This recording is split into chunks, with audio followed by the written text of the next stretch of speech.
Heather brought a bakery box and a red folder to Sunday dinner, which was how Clara knew something had already happened. The box held 4 lemon pastries when there were only 3 people at the table. The folder sat beneath Heather's left hand, aligned with the edge of the placemat. Nolan ate half his pot roast before looking at his sister and saying, "You should tell her." Heather shot him a look. "I was going to." "Tell me what?" Clara asked. Heather opened the folder. On top was a photograph of Hawthorne's main house taken in late summer light. Every window bright, the lawn greener than it had ever looked in real life. "We accepted an offer Friday," she said. "The house is sold pending inspection." For a moment, Clara thought she meant her own house in Charlotte. Then she recognized the brass key beside the photograph, the old front door key Daniel used to carry. "The Greens want the whole property," Heather continued. "Main house, guest house, furnishings, existing reservations. They want everything to remain operational through the transition." "Operational," Clara repeated. Nolan set down his fork. Heather touched Clara's wrist. "The wonderful part is, they want you to stay." Clara looked at her daughter's hand, then at the red folder. A drop of gravy had landed on the sales brochure. Heather dabbed it away before it could stain the picture. Nobody had asked Clara whether she wanted to be sold with the furniture. The refrigerator hummed behind her. Somewhere in the guest house wall, the old copper pipes gave their familiar tick as hot water moved toward room 3. Mr. and Mrs. Bell had checked in that afternoon for their 9th anniversary visit. Mr. Bell had forgotten his phone charger again. Clara had placed one in their room before he could ask. She folded her napkin once, then again. "When were you planning to tell me?" "We're telling you now," Heather said. That wasn't the question. Nolan took a drink of water. At 41, he still swallowed like a guilty teenager, though there was gray beginning at his temples. He had arrived in a pressed blue shirt that smelled faintly of fryer oil beneath the detergent. The offer came together fast, he said. There were other buyers circling. Heather got them up another $120,000. Heather's shoulders lifted, pleased despite herself. "It's an excellent price." "For whom?" "For all of us, Mom." "No. The main house belongs to you and Nolan. You benefit from this too. You won't be responsible for the property anymore." Clara glanced toward the dark window over the sink. The reflection showed 3 people seated at a table built for 8. Daniel's chair had been removed after his funeral because everyone kept looking at it. The empty space remained. "I'm responsible for the guest house," she said. "And you've done an amazing job." Heather's voice softened in the careful way she used with clients who had become emotional during closings. "That's exactly why the Greens are interested in keeping you involved." Clara had heard Heather use that voice while Daniel was dying. It was the voice that produced appointment times, medication lists, clean counters, and the unbearable sense that grief ought to behave if properly organized. "What do they think my involvement is?" "Well, we haven't finalized details. Do they think I'm living here? For now. Do they think I'm managing the guest house?" Heather paused one beat too long. Nolan rubbed his jaw. "That would be between you and them." "Then why do they think it?" "Because it makes sense," Heather said. "You love the place. They need somebody who knows it. You need time to decide what comes next." Clara rose and collected their plates. "Mom, sit down. Dinner's getting cold. We're still eating." "You stopped."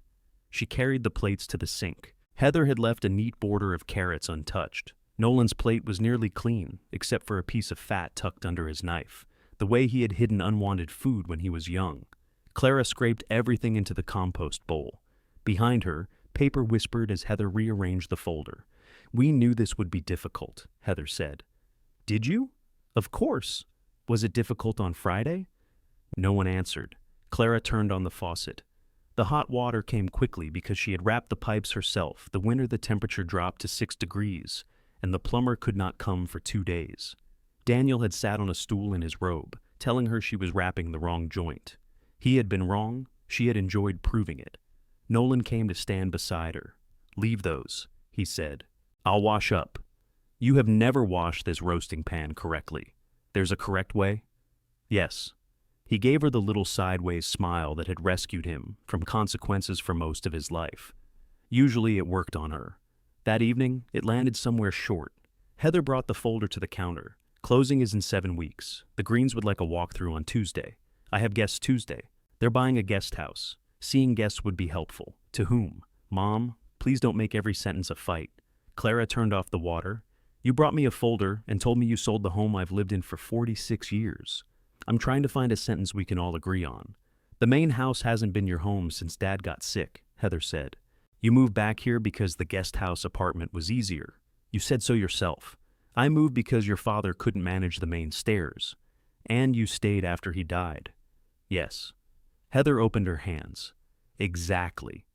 You don't use the main house. It costs a fortune to heat. The west porch needs structural work. We can't keep pouring money into a property none of us lives in. Clara almost laughed at the phrase pouring money. Guest house deposits had paid the insurance for 16 years. Wedding parties had paid for the main house gutters, the well pump, and the new shingles Heather had praised when the appraisal came back. Daniel had handled the accounts, so the checks had worn his signature, even when Clara earned the money behind them. She looked at Nolan. Is the restaurant in trouble? Heather's head snapped toward him. Nolan went still. What does that have to do with anything? You need this sale. We both agreed to sell. That isn't an answer either. His mouth tightened. He picked up the bakery box and moved it away from the sink, though no water had splashed near it. The restaurant had a rough winter, he said. Everybody had a rough winter. How rough? We're not doing this now. Clara nodded. Then we won't. That appeared to bother him more than another question would have. Heather shut the folder.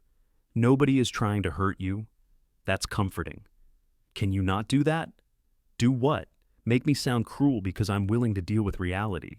Clara dried her hands on the towel hanging from the oven door. Heather had given her that towel last Christmas. It said, "Bless this mess" in red embroidery, though Heather had never voluntarily blessed a mess in her life. I don't think you're cruel, Clara said. I think you completed this before you wanted to hear my opinion. You don't have to like the sale. You didn't leave me time to dislike it. Silence settled around them, disturbed only by footsteps overhead. The bells were moving through room 3, probably getting ready for bed. The guest house was an old carriage building, renovated in stages, and noise traveled in peculiar directions. A dropped shoe upstairs could sound like a knock at the kitchen door. Nolan looked toward the ceiling. How many people are staying tonight? 5 rooms, 10 guests, and tomorrow, 4 rooms. Heather exhaled. See? You shouldn't have to keep doing this at your age. At my age, I'm still capable of deciding what I shouldn't have to do. That's not what I meant. It rarely is. Heather's face changed. The competent broker disappeared, leaving Clara's daughter beneath her, the woman who had sat beside Daniel's hospital bed, with 3 phones charging on the floor, answering every question before Clara understood it had been asked. You act like I haven't done anything for this family, Heather said. Clara's reply came too slowly. Heather nodded as if that delay confirmed something. She tucked the folder under her arm and took her coat from the peg. The Greens will be here Tuesday at 10, she said. They're good people. Simone has managed corporate retreats. Theo's an engineer. They aren't coming in to bulldoze the place. How reassuring. They want to preserve what works. Clara glanced at the folder. Heather saw it and pulled it closer. I'll leave you the information after the walkthrough. I'd like it now. It's mostly sales material. It has my home on the cover, the main house, the property. Heather hesitated, then laid the folder on the counter. Fine. Nolan reached for his jacket. He stood beside Clara for a moment, near enough that she could see a pale nick on his chin where he had cut himself shaving. We should have told you earlier, he said quietly. How much earlier? He looked at Heather, who was already opening the back door. Before Friday, he said. That isn't much. No. It was the first honest thing either of them had said all evening. They left together. Headlights swept across the kitchen windows, whitened the bare branches behind the guest house, and disappeared down the long drive. Clara stayed at the sink until the pipes ticked again. Then she opened the bakery box. Heather had bought lemon because Daniel loved lemon. For years, Clara had let her believe it was the family favorite. She cut one pastry in half and discovered the center was still cold from the refrigerator. She ate it standing up. At 9:30, the brass bell on the reception desk rang. Mr. Bell stood in the hallway wearing a University of Virginia sweatshirt and an expression of grave embarrassment. I hate to bother you, Clara. You forgot your charger. He blinked. How did you know? You've forgotten it 6 times. 7, I think. Last April you brought one, but it was for the wrong phone. I counted that differently. He laughed. The sound eased something tight beneath her ribs. She handed him the spare from the desk drawer. A small strip of masking tape around the cord read, Room 3 in her handwriting. Elaine says breakfast at 8, he said. I told her you'd remember. Mushroom omelet, no peppers. Rye toast dark. You're frightening. It keeps the rates competitive. After he went upstairs, Clara checked the front latch, lowered the thermostat in the empty parlor, and wrote a note reminding herself to call the laundry service. Routine carried her through the building. She straightened a chair that did not need straightening. She touched the banister where Daniel's hand had polished the wood over years of climbing. Only when she returned to the kitchen did she open Heather's folder. The first pages showed aerial photographs, tax figures, room measurements, and a proposed plan for turning the main library into a cocktail lounge. Someone had labeled Daniel's study Flex Event Space. Clara kept reading. The guest house appeared under the heading Established Hospitality Operation. There were photographs of the rooms, the garden, the breakfast table, and Della laughing beside a stack of folded sheets. Clara found herself on the next page, carrying a tray across the veranda in her blue cardigan. Beneath the picture, the brochure described Hawthorne as offering continuity through its beloved resident hostess, whose personal service had built a devoted returning clientele. Clara read the sentence twice. Then she noticed the smaller line below it, management transition assistance included. The house was quiet around her. Every guest settled, every lock checked, every lamp exactly where she had left it. Clara took a pen from the desk. She crossed out the word included. The ink bled slightly into the glossy paper. Clara capped the pen, but the crossed-out word remained too clean. It looked edited, not angry. She considered adding an exclamation point and decided that would be giving Heather more theater than she deserved. She left the folder open on the kitchen table and went upstairs to the small apartment at the rear of the guest house. She had meant to renovate those rooms after Daniel died. The wallpaper was still the pale green he had chosen in 1998, and his reading glasses remained in the top drawer of the bedside table, because there had never been an urgent reason to move them. Clara lay down without undressing. At 2 in the morning, the radiator clanged. At 3:12, wind scraped a branch against the west window. At 4, she remembered that Heather had written existing reservations in the list of things included in the sale. Reservations were not chairs. They were promises people had made to one another. At 6, Clara tied on her apron and began breakfast. The Bells came down first. Elaine Bell wore pearl earrings with a gray tracksuit and ordered coffee before saying good morning. Her husband requested orange juice, took one sip, and remembered he had been told not to drink it with one of his prescriptions. You could have remembered that before I squeezed it, Clara said. I remembered eventually. An inspiring standard. She ate half his toast, while Elaine described a winery they planned to visit. At the next table, 2 women from Pittsburgh debated whether to drive the mountain road before rain arrived. Clara gave them the forecast, suggested a safer route, and wrapped slices of banana bread for their car. By 9, the dining room was empty and the dishwasher was running. The guest house smelled of coffee, lemon polish, and the faint lavender detergent Della insisted cost no more than the unscented kind. Della came through the service entrance carrying a canvas tote and a paper cup. You look terrible, she told Clara. Good morning to you. I mean, tired. Your skin is fine. Thank heaven. Della removed her coat.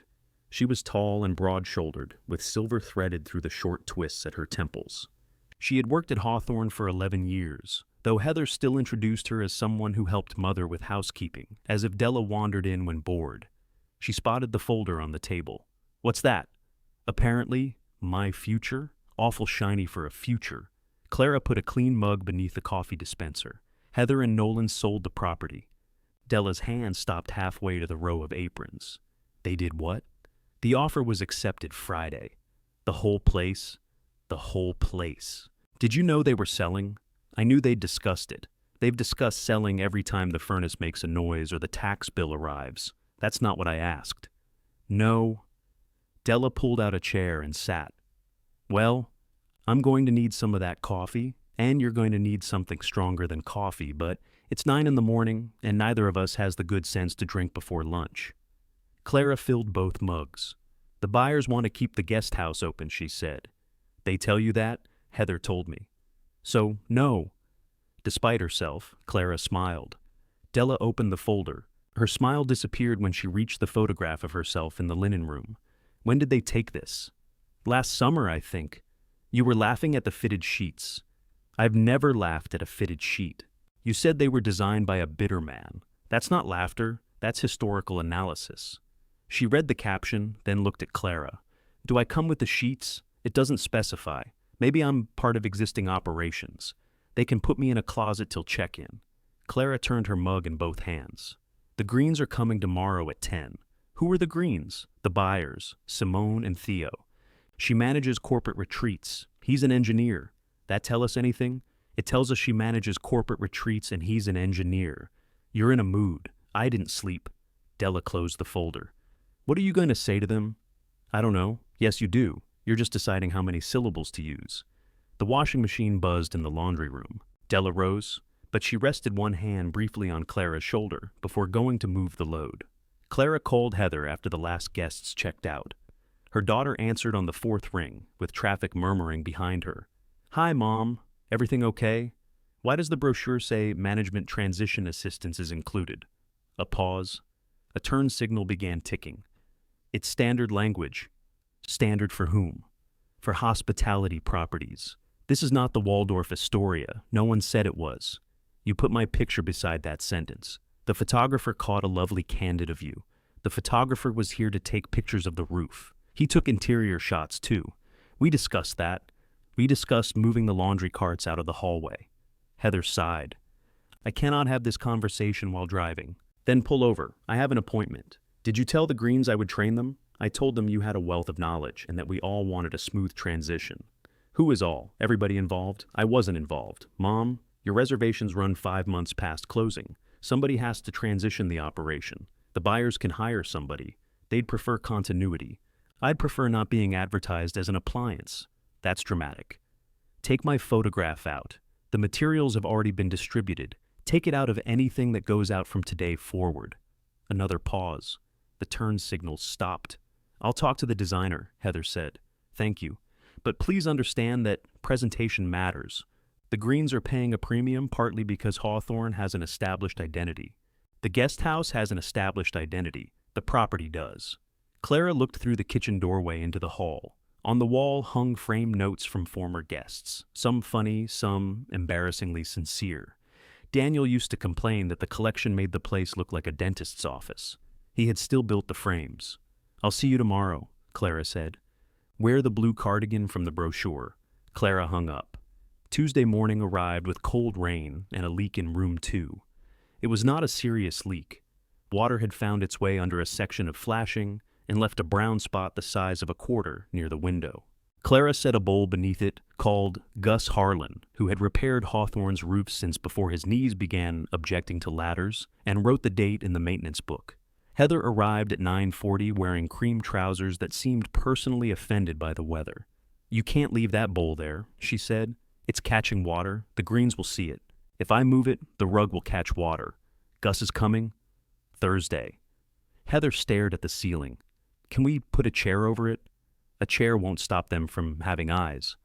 Nolan came in behind her, shaking rain from his jacket. He carried a cardboard tray of coffees. I come bearing peace offerings. Put them in the kitchen, Heather said. I was speaking to Mom. You bought mine, didn't you? Vanilla latte.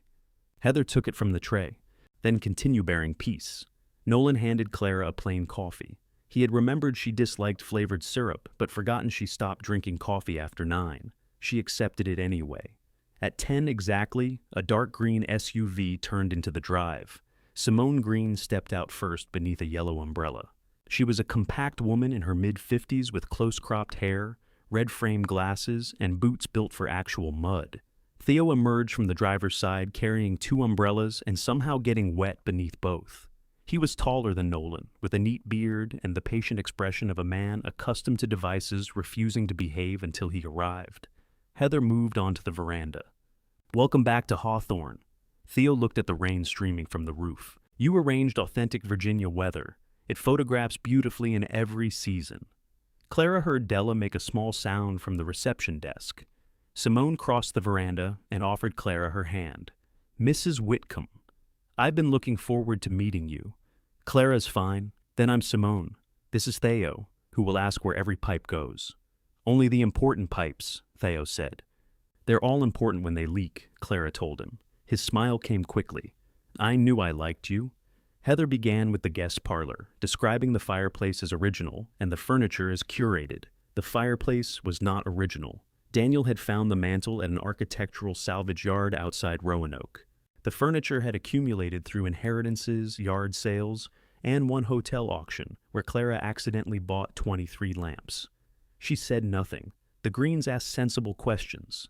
Simone wanted to know the average length of stay and which months attracted repeat business. Theo inspected windows without pretending he wasn't inspecting them. When Heather called the laundry room fully modernized, Della opened the door and let them hear the dryer shriek during its cool-down cycle. "That bearing's been fully modernizing itself for 6 months," she said. Simone laughed. Heather did not. They moved upstairs. Clara showed them the room with the leak before Heather could steer everyone past it. "Flashing near the west dormer," Clara said. "Temporary patch lasted longer than it should have. Roofer's coming Thursday." Theo examined the stain. "Any damage inside the wall?" "Not according to the moisture meter, but I'd have him check again." "You own a moisture meter?" "Doesn't everyone?" "No," Nolan said. "They do not." The tour loosened as it went. Theo asked real questions and listened to complete answers. Simone noticed the small things. The extra hooks beside the bathtubs, the reading lamps on both sides of the beds, the printed cards explaining that the old floors creaked and, no, it was not a ghost. "You thought through everything," Simone said. "Not everything. People keep inventing new ways to need things." In room 5, Heather opened the wardrobe and displayed the spare robes. "The housekeeping systems are already established," she said. "You're inheriting a very well-trained team." Della, standing in the doorway, raised one eyebrow at Clara. Simone turned to her. "How many days a week are you here?" "Depends who needs me. We'll sit down about staffing soon." "You and me?" "Of course." Della looked at Heather. "That's new?" Heather stepped between them with a smile. "Staffing specifics will be addressed during transition." Della crossed her arms. "I'd like my specifics addressed before anybody transitions me." Clara saw color rise along Heather's neck. Simone looked from Della to Clara, then closed the wardrobe door. "That's fair." They returned downstairs more quietly. In the kitchen, Theo noticed the maintenance book beside the telephone. He opened it only after Clara nodded. The pages held dates, receipts, names, weather notes, appliance model numbers, and reminders written in 3 colors of ink. "This goes back 9 years, he said. "The earlier books are in the office." "How many earlier books?" 7. Heather gave a small laugh. "Mom records everything." "Your father recorded bills?" Clara said. "I recorded what caused them." Simone ran one finger down a page. "This is more useful than the inspection report. It isn't a substitute." "No, but inspections don't tell me that the upstairs toilet runs only when the temperature drops below 20. It gets lonely." Theo laughed so hard he had to remove his glasses. Heather checked her watch. "We should move to the main house. There's a great deal to cover." Simone stayed near the kitchen table. "Before we do, Clara, I'd love to discuss the first season. Heather said you'd remain through October, which would give us time to learn the operation before you reduced your hours." The room seemed to narrow around the rain tapping the windows. Nolan looked at Heather. Heather did not look at anyone. Clara set down the coffee she had carried untouched for nearly an hour. "Did she?" Clara said. Simone's expression shifted. "Have I misunderstood? No employment has been discussed with me. But you'll be staying in the apartment. Until closing." Heather moved forward. "This is exactly the conversation we're here to have." "No," Clara said. "You've already had it. You just had it without me." "Mom," Clara looked at Simone. "I'm sorry you were given an expectation. I did not give it." Simone closed the maintenance book. Across the table, beside Heather's leather portfolio, lay the red sales folder. Clara could see the page edge where her pen had pressed hardest through the glossy paper. Management transition assistance included. She opened the folder, turned it toward the buyers, and showed them the line she had crossed out. Simone read the altered sentence without touching the page. Theo removed his glasses again, though this time he did not laugh. He wiped rain from one lens with the edge of his shirt and looked toward Heather. "You said Mrs. Whitcomb intended to stay," he said. "She has always intended to keep operating the guest house," Heather replied. "This is the first I'm hearing otherwise." Clara felt Nolan's attention turn toward her, as if even he wanted to know whether that was true. I intended to keep operating it while I lived here, Clara said. I did not intend to work for people I hadn't met. Heather's voice grew brighter. No one is suggesting you work for strangers without an agreement. Simone and Theo are here so everyone can discuss what that agreement might look like. After you told them I'd remain through October, it was a reasonable assumption about my life, about continuity of operations. Della shifted beside the pantry. You keep saying operations like we're forklifts. Heather ignored her. Simone closed the folder. Her expression was controlled, but the warmth she had brought into the kitchen had cooled. I don't think we should discuss employment under these circumstances, she said. Clara, I apologize for arriving with an expectation you didn't create. You don't owe me the apology. No, but I brought the expectation into your kitchen. Theo nodded. We should have asked to speak with you before today. Heather's hand tightened around her coffee cup. There was no need to complicate things before we knew the transaction would proceed. Simone looked at her. You included the operation's reputation in the valuation. The person responsible for that reputation doesn't feel like a complication to me. For the first time since Heather had announced the sale, Clara saw her daughter without an immediate answer. Nolan found one for her. We made a mistake. Heather turned. You don't need to negotiate against us. I'm not negotiating. Then stop talking like there are sides.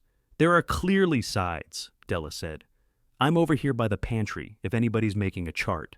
Clara pressed 2 fingers to the place between her eyebrows. Della. What? I'm helping locate everybody. Theo's mouth twitched, but Simone remained serious. We can finish viewing the main house, she said. After that, I think we all need time to consider what we actually know and what we assumed. I can answer any operational questions, Clara said, about the building, reservations, suppliers. I won't discuss staying today. That's fair. Heather gathered the folder. Clara laid her hand on it first. I'd like my copy back when you're done. It isn't your copy. It's the presentation package. It has my notes in it. You crossed out one word. Then it should be easy to recognize. Theo excused himself to inspect the exterior drainage, while Simone followed Heather through the covered passage to the main house. Nolan lingered in the kitchen. This didn't have to go like that, he said. No, I mean, if we'd all sat down, we sat down Sunday. Before Sunday. That would have been useful. He leaned against the counter. Heather got ahead of herself. Clara began stacking cups that were already stacked. Did she? Yes. Did you correct her when she told them I'd stay? Nolan studied the floorboards. She waited. She handled most of the buyer communication. That wasn't my question. I knew they wanted continuity. Did you know they thought continuity meant me? His silence answered. Della lifted the laundry basket. I've got sheets to fold somewhere that isn't here. When the swinging door settled behind her, Nolan lowered his voice. The deal may not work without the guest house income. The Greens are buying the main house for events. The guest rooms are part of the financial picture. And whose fault is it that they were given the wrong picture? I said, we made a mistake. No. You said Heather got ahead of herself. He pushed away from the counter. What do you want me to say? The truth would be novel. You want the truth? His voice rose, then dropped again as he remembered the guests above them. I need the sale. I need it completed on time at the price we agreed to. If the buyers start changing terms because you suddenly decide you're done with the place, Clara stopped moving. Suddenly? Nolan rubbed both hands over his face. That came out wrong? I have worked here every day since your father turned the carriage building into rooms. I sat beside him when he decided the main house should pass to you and Heather, because the two of you would keep it. I did not object when you began talking about selling, because I was tired of objecting. But I never said I was done. What were we supposed to think? You complain about your knees. You complain about guests ringing the bell at midnight. Complaining is not consent. I know. Do you? He looked toward the doorway through which Heather had left. Rainwater had darkened the shoulders of his jacket. The restaurant's worse than I told you, he said. Clara waited, but he appeared unable to continue without help. She refused to provide it. I had to replace the walk-in compressor, he said at last. Then the exhaust system failed inspection. We lost 2 private events in January. I took out a line of credit to cover payroll. How far behind are you? Enough. How much is enough? I don't have the exact number in my head. You have it down to the penny. He gave a tired, humorless laugh. Yeah? Do you want me to ask again? No. She could have pushed. She wanted to push. Instead, She picked up the untouched vanilla latte Heather had left and poured it down the sink. Nolan watched the foam disappear. "I'm not asking for your money," he said. "You're asking for my cooperation." "Yes. That has value too." The back door opened. Theo stepped inside, wiping his shoes carefully. "The runoff on the north side needs attention," he said, then glanced between them. "Sorry, am I interrupting?" "No," Nolan said. "Yes," Clara said. Theo nodded as if both could be true. "I'll wait outside. You'll drown," Clara told him. "Wait in the parlor." He went without argument. Nolan took his coat from the chair. "We'll talk later." "Will we talk, or will you explain why I'm inconvenient?" He flinched. Clara regretted the sentence as soon as it landed, but she did not call it back. "I'll talk," he said. The tour lasted another hour. Clara could hear Heather's heels crossing rooms overhead in the main house, each step quick and purposeful. She stayed in the guest house, checked the lunch tray requested by the women from Pittsburgh, and replaced a bulb in the hall sconce. When the Greens returned, Simone held a leather notebook against her chest. "Thank you for letting us see everything," she told Clara. "You're welcome. I'd like to call you in a few days, if that's all right. Not to pressure you. I have questions I'd rather not send through anyone else." Heather stood close enough to hear. Clara said, "You may call." Simone took a card from her bag and wrote a second number on the back. "That's my personal cell. The printed one goes to an office where messages are occasionally held hostage." Clara slipped the card into her apron pocket. Theo offered his hand. "I hope Gus fixes that flashing before the next storm. He will complain about his knees for 20 minutes, drink 2 cups of coffee, and then fix it properly. An excellent system. It's established operations." Theo laughed. Even Simone smiled at that. Heather waited until their SUV had disappeared before closing the guest house door with more force than necessary. That was humiliating. Clara adjusted the latch. "For whom? For all of us." Nolan admitted. "We made a mistake," Clara said. Heather looked at him. "Of course he did." "Don't," Nolan warned. "You stand in the corner while I do the work, then become morally troubled when Mom looks unhappy. I told you we should speak to her before using the management language. You told me she'd never leave." Nolan's gaze slid toward Clara. There it was, small and ugly, the assumption beneath all the others. Heather saw Clara's face and softened her tone. "You've said 100 times that this place is your life. That doesn't mean my life belongs to whoever buys it. Nobody believes that. The brochure does. The brochure sells a business. The business is people doing work, and those people can be compensated by the new owners. After you promise their work first?" Della came through the hall with a stack of fresh towels, still locating everybody, if anyone needs me. Heather rounded on her. "This is a family discussion. Then have it somewhere besides my workplace. Your workplace is being sold too." Della's expression changed. Clara had known Della angry, amused, exhausted, and once so heartsick after her divorce that she cleaned the same bathroom twice. She had never seen her look stripped bare. "No one's spoken to you?" Clara asked. Della set the towels on the reception desk with painful care. "About what?" Heather's mouth opened. Della looked at Nolan, then back at Heather. "About whether I have a job after closing." "The Greens intend to retain staff," Heather said. "Simone just said she wanted to discuss staffing." "That's not the same thing. It's a transition. There will be details. My rent has details every month. We're 7 weeks from closing, which means you've known longer than 4 days." Clara reached for her, but Della stepped back. "I need to finish the rooms," she said. "Della, I need to finish today's rooms." She lifted the towels and walked upstairs. Heather pressed her fingertips to her temples. "This is exactly why I didn't want to announce anything prematurely." "You mean before it was too late for anyone to object," Clara said. "No, Mom, I mean before we had answers. You had enough answers to sell." Heather stared at her. The rain had frizzed the carefully smooth ends of her hair, and there were tired hollows beneath her eyes Clara had not noticed Sunday. "You think the guest house paid for everything?" Heather said. "It paid for a great deal. It didn't sit in neurology waiting rooms. It didn't call insurance companies. It didn't drive Dad to Charlottesville because you had 6 breakfasts to serve." Nolan looked away. Clara felt the old hospital smell rise in her memory. Disinfectant, burned coffee, Daniel's wool coat damp from snow. Heather had carried a binder to every appointment. Clara had mocked the tabs once. Daniel had not. "That's what this is about?" Clara asked. "No. That's the problem. You think everything has one reason? Heather picked up her bag and walked out. Nolan remained by the door. You going after her? Clara asked. She'll drive too fast if I do. She'll drive too fast anyway. Probably. He left a moment later, gentler with the door than his sister had been. Clara found Della in room 4, fitting a clean pillowcase over a pillow with hard, efficient movements.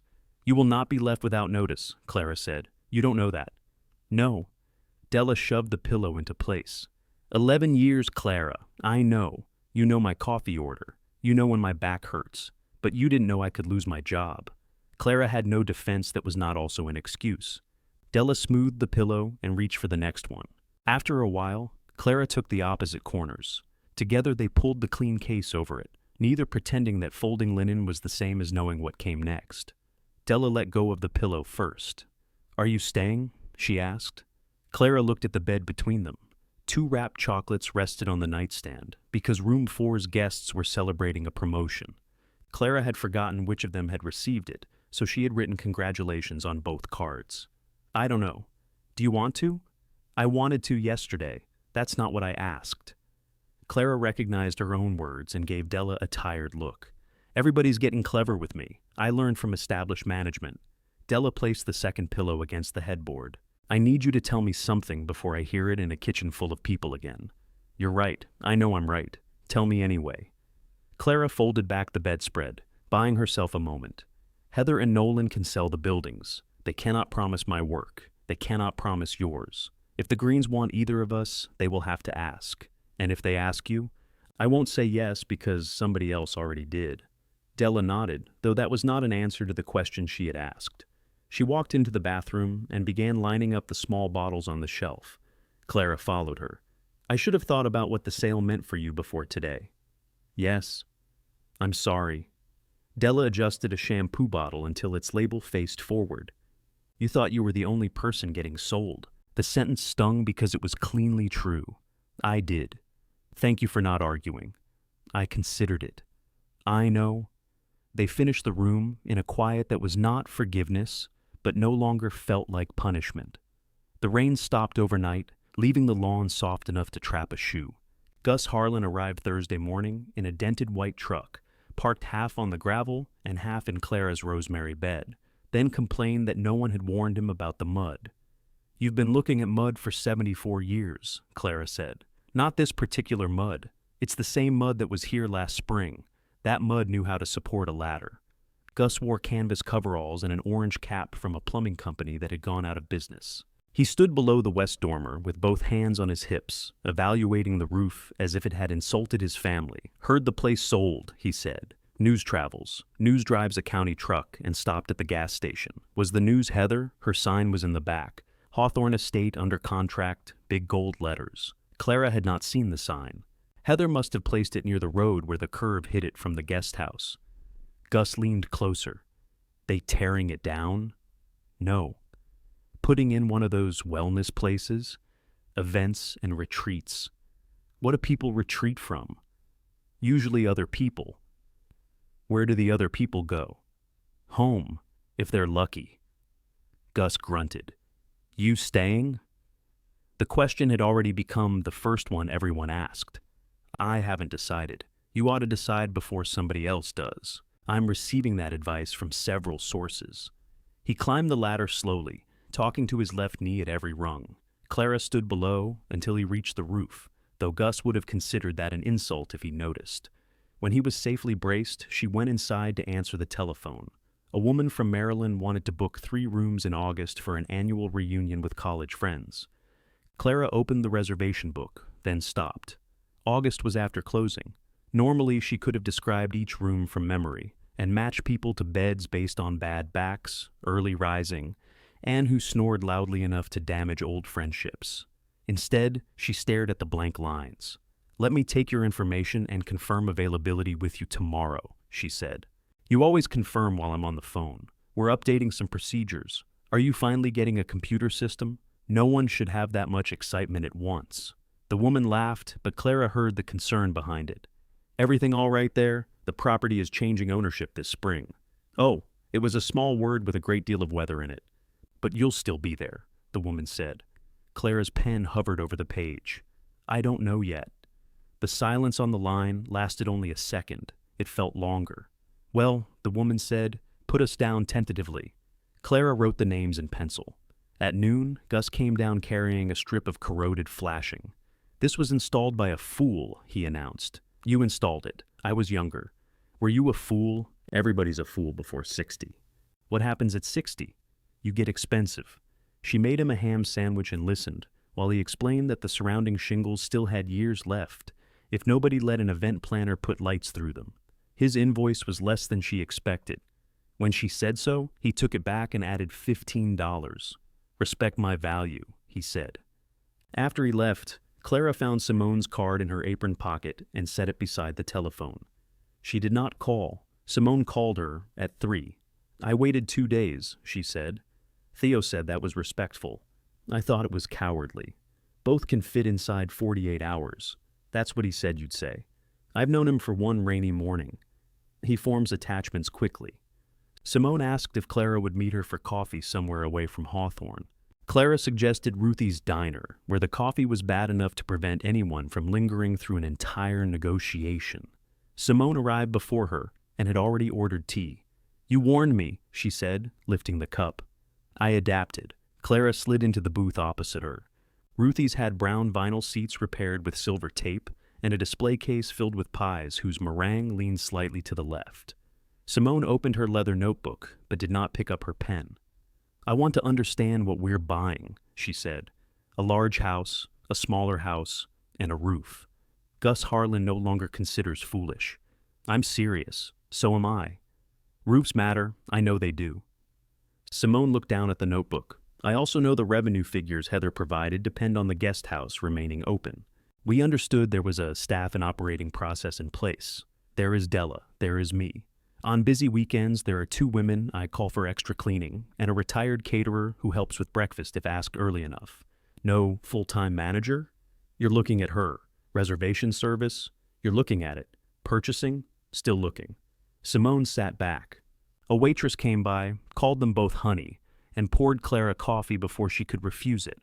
Do you want pie? Simone asked. It's 3:15. That wasn't the question. Clara ordered coconut cream. Simone closed the notebook. I'm not here to get free consulting from you.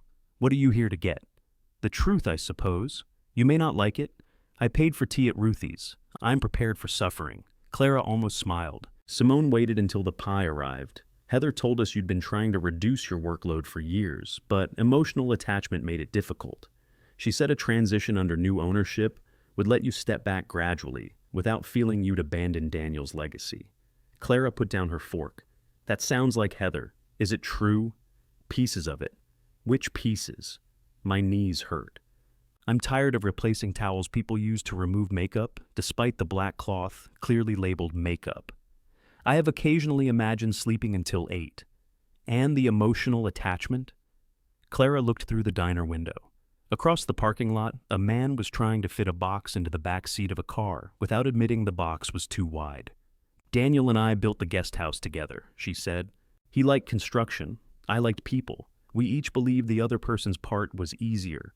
Did you want to leave? I wanted help. That isn't the same thing. Simone absorbed that without writing it down. What do you want now? I want my children to stop answering that question for me. Fair. I want Della spoken to directly about employment. Also fair. And I want my photograph removed from the sales materials. I asked Heather to do that yesterday. Clara looked at her. I bought a property, Simone said. Not a woman in a blue cardigan. The pie had too much sugar in the filling and not enough in the crust. Clara ate another bite anyway. Are you still buying it? She asked. The inspection found repairs. None are surprising. The missing operation is more concerning. Missing? We thought the business could continue while we renovated the main house. That changes if you and Della leave. It exists because we show up. That doesn't mean it's missing when we go. You're right, Simone folded her hands. Theo and I would like to discuss a real position with you.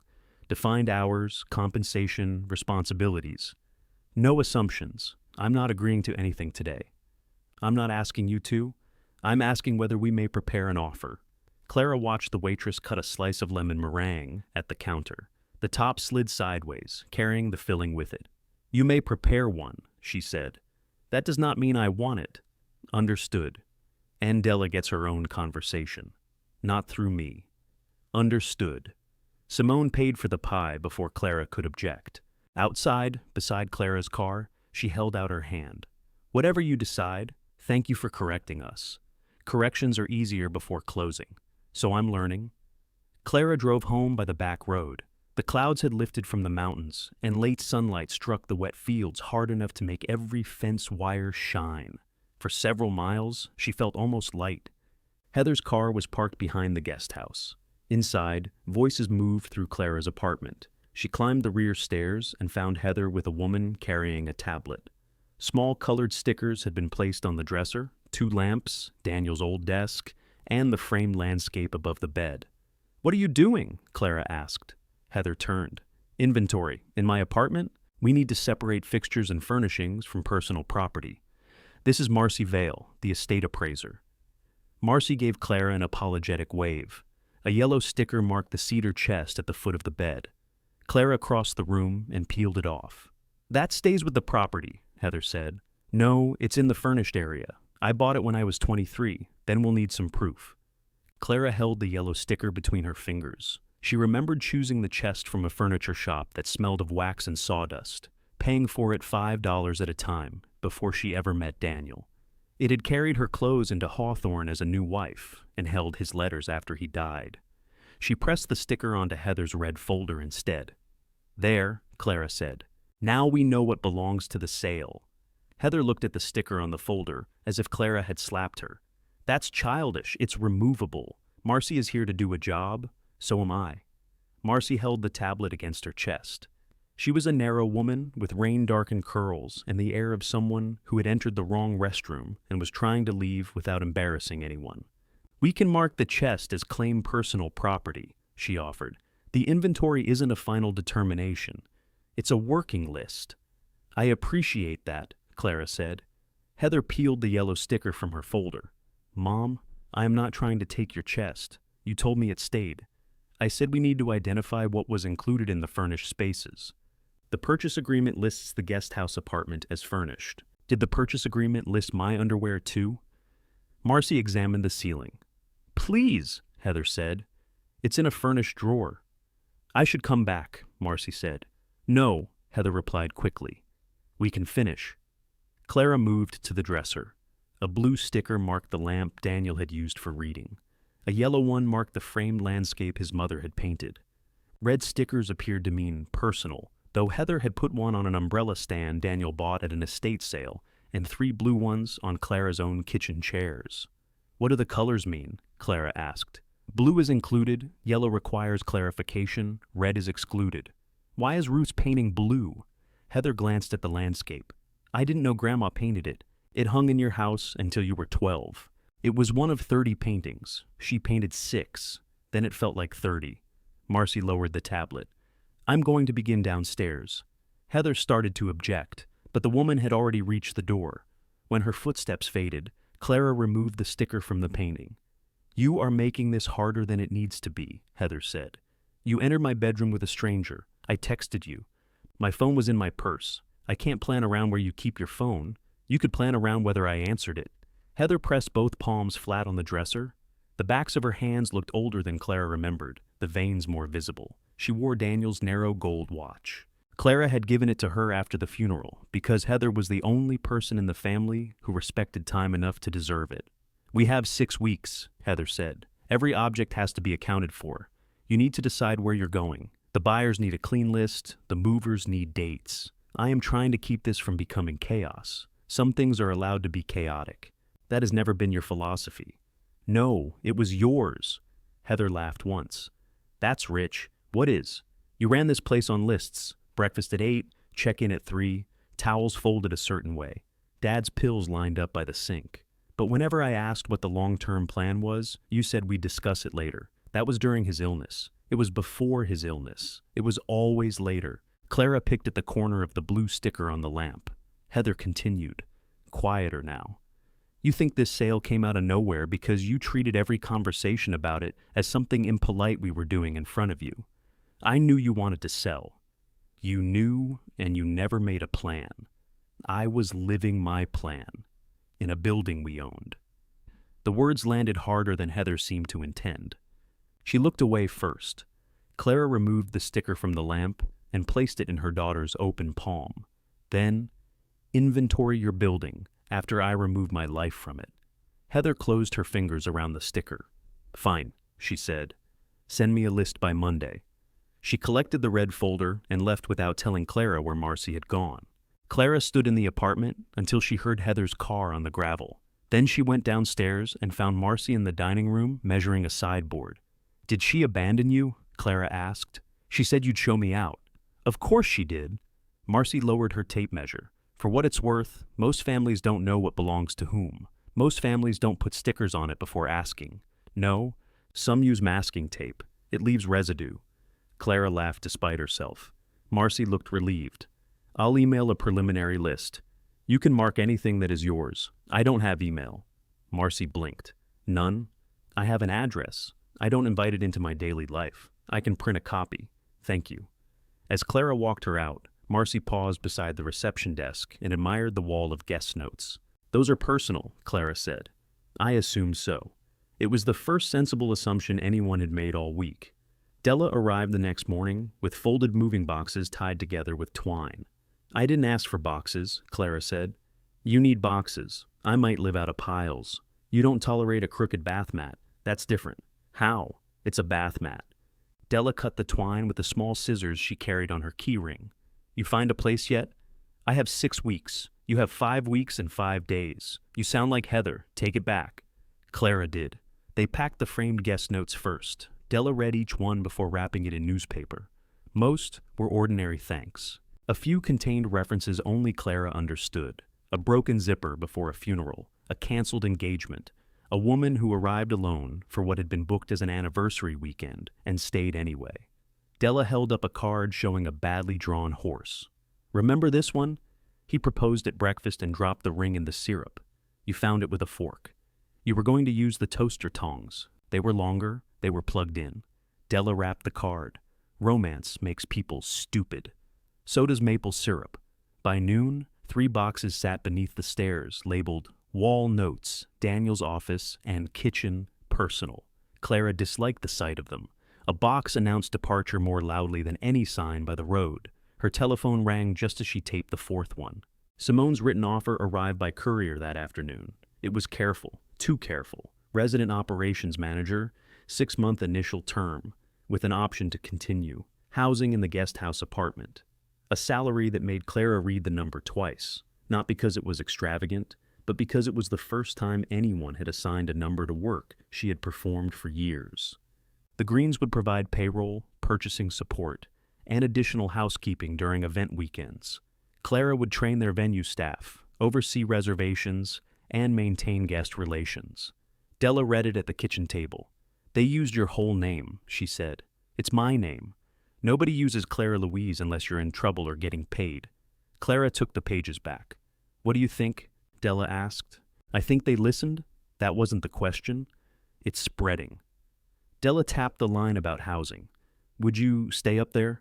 Clara looked toward the rear stairs. The apartment's bedroom window faced the main house. From the bed, she could see the light in what had once been Daniel's study. For nearly a year after his death, she had imagined him moving behind that window whenever a branch stirred. No, she said. So counter. I don't want to negotiate my way into a thing I don't want. You don't know whether you want it. I know I don't want 6 months of teaching strangers how to replace me while sleeping beside Daniel's empty drawer. Della's gaze softened. That part you know. Clara wrote a short reply thanking Simone and Theo for the respectful offer. She said she was not prepared to accept a resident position or commit through October. She would provide accurate transition information concerning existing reservations before closing, provided Della was compensated for any additional work requested of her. She read the note twice, removed an apology from the second paragraph, and sealed it. On Saturday, Nolan arrived in jeans and work boots. I've come for the cedar chest, he announced. You can't have it. I've come to move it wherever you want it moved. I don't know where that is. Then I've come to stare at it, supportively. He followed her upstairs. Together they emptied the chest onto the bed. Winter blankets, Daniel's letters, old table linens. a wool coat Clara had not worn in years. Nolan found a photograph of himself at 19, asleep in a lawn chair with a colander over his face. "You did that," he said. "You were snoring. You let me believe it was Heather. It improved your relationship." He sat on the edge of the bed, still holding the photograph. "I owe $68,000, he said. Clara folded a blanket along its old crease. "Does Heather know?" "40 of it." "Does your wife know?" "All of it." "Good.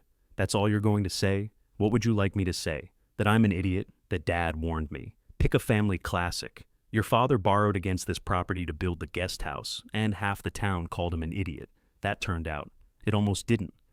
Nolan put the photograph into the box of letters. "I pushed for the sale, I know. Heather wanted to wait until summer. I said we couldn't." Clara stopped folding.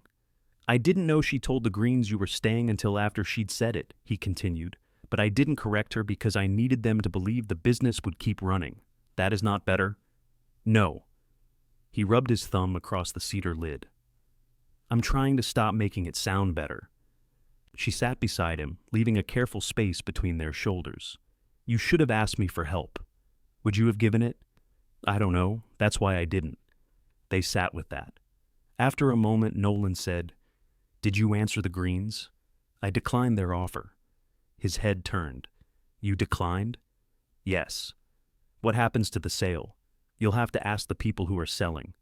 He stood and walked to the window. The main house rose beyond the wet lawn, its white columns bright in the thin sun. "You're really leaving," he said. Clara looked at the empty cedar chest. "That," she said, "is the first correct assumption anyone has made." Nolan glanced at the cedar chest.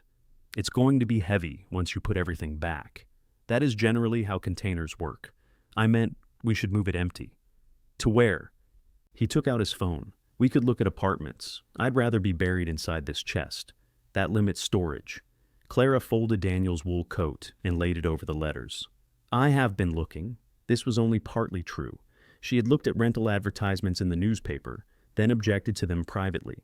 One apartment called itself cozy when the refrigerator prevented the oven door from opening fully. Another advertised mountain views because a person leaning from the bathroom window could see the top of a ridge above a tire shop. "What about a house?" Nolan asked. "I don't want another house."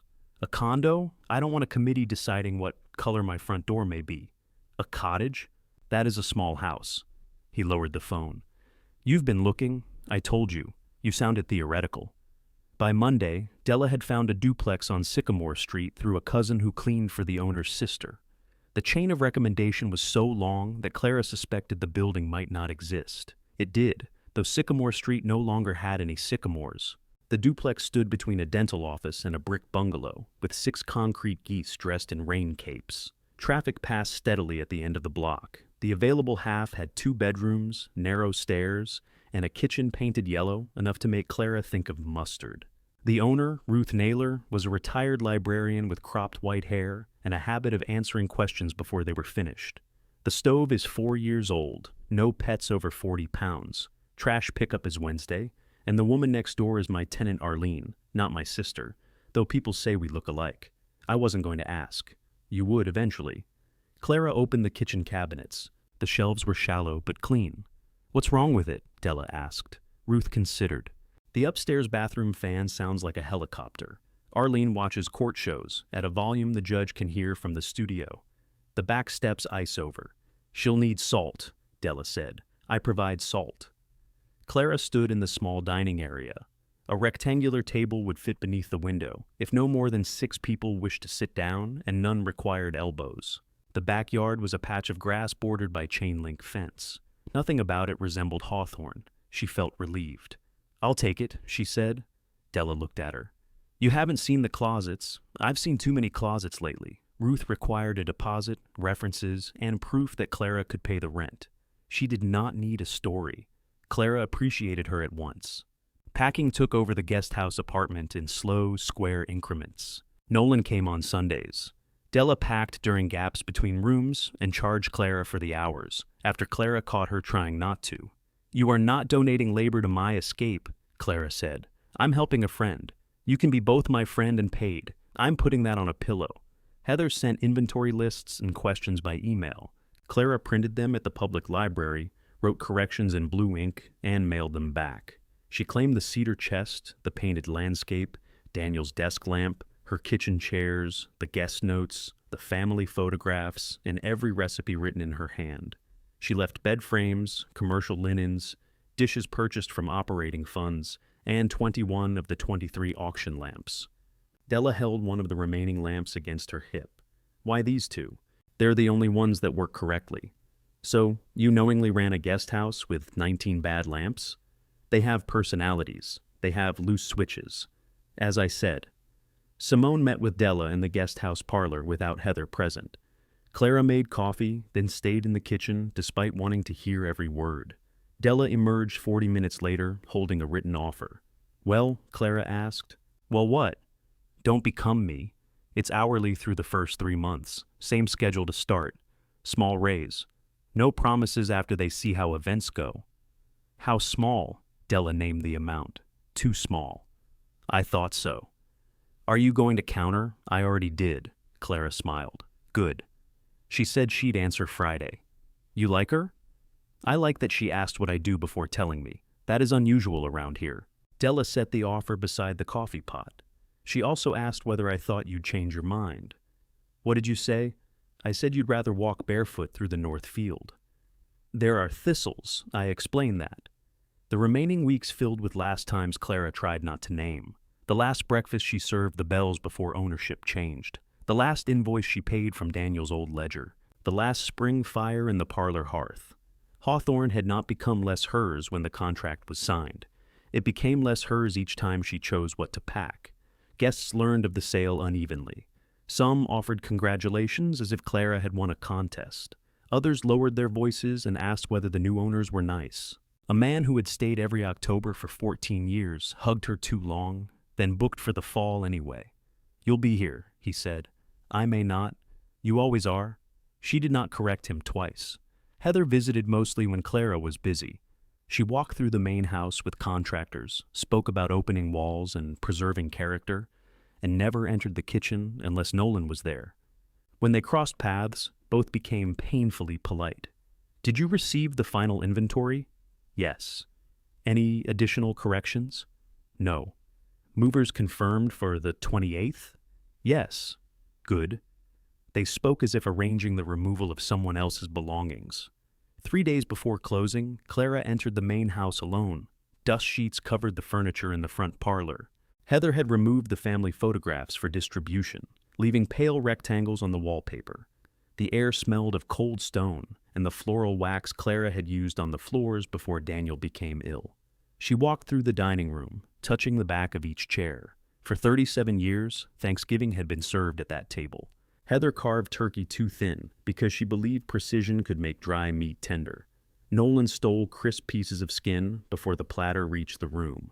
Daniel waited until everyone sat down, then asked whether there was gravy while the gravy boat stood in front of him. Clara had thought those meals belonged to the house. Standing there, she understood the house had merely contained them. Upstairs, Daniel's study was empty, except for a legal pad in the bottom desk drawer. Clara opened it and found 3 lines of his handwriting. Replace south gutter, call Nolan, ask Clara about August rates. He had written the list during the year his hands began to shake.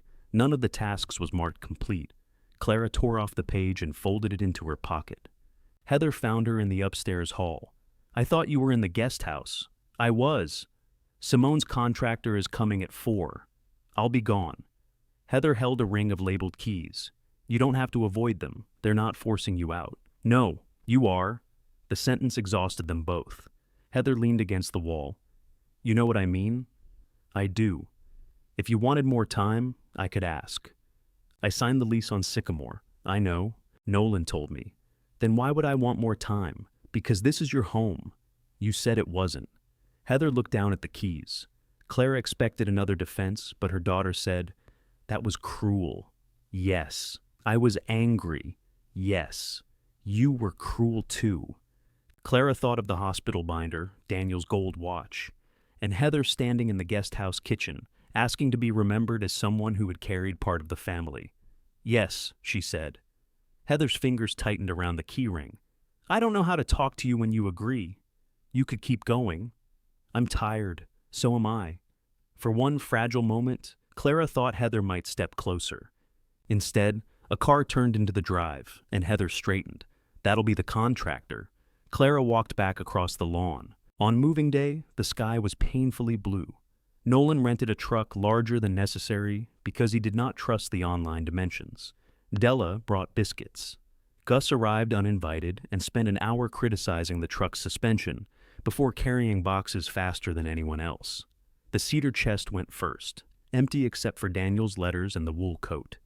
Clara would not allow those into the truck. "I'll take them in my car," she said. "No one wants to steal Dad's coat," Nolan told her. "That is not the standard." Ruth waited at the duplex with the keys and a roll of toilet paper. "People forget," she said.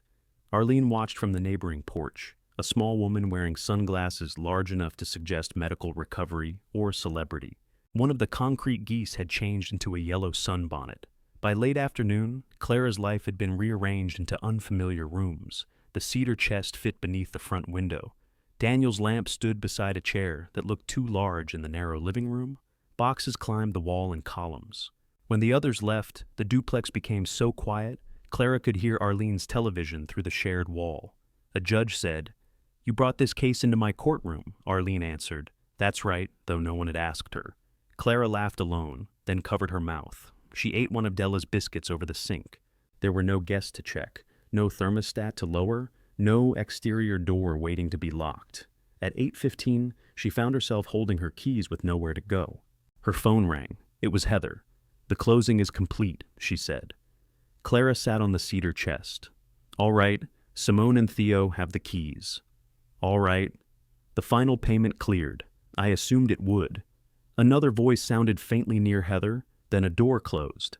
"I'm at the main house," Heather said. "It's strange." Clara looked at the boxes surrounding her. "Yes.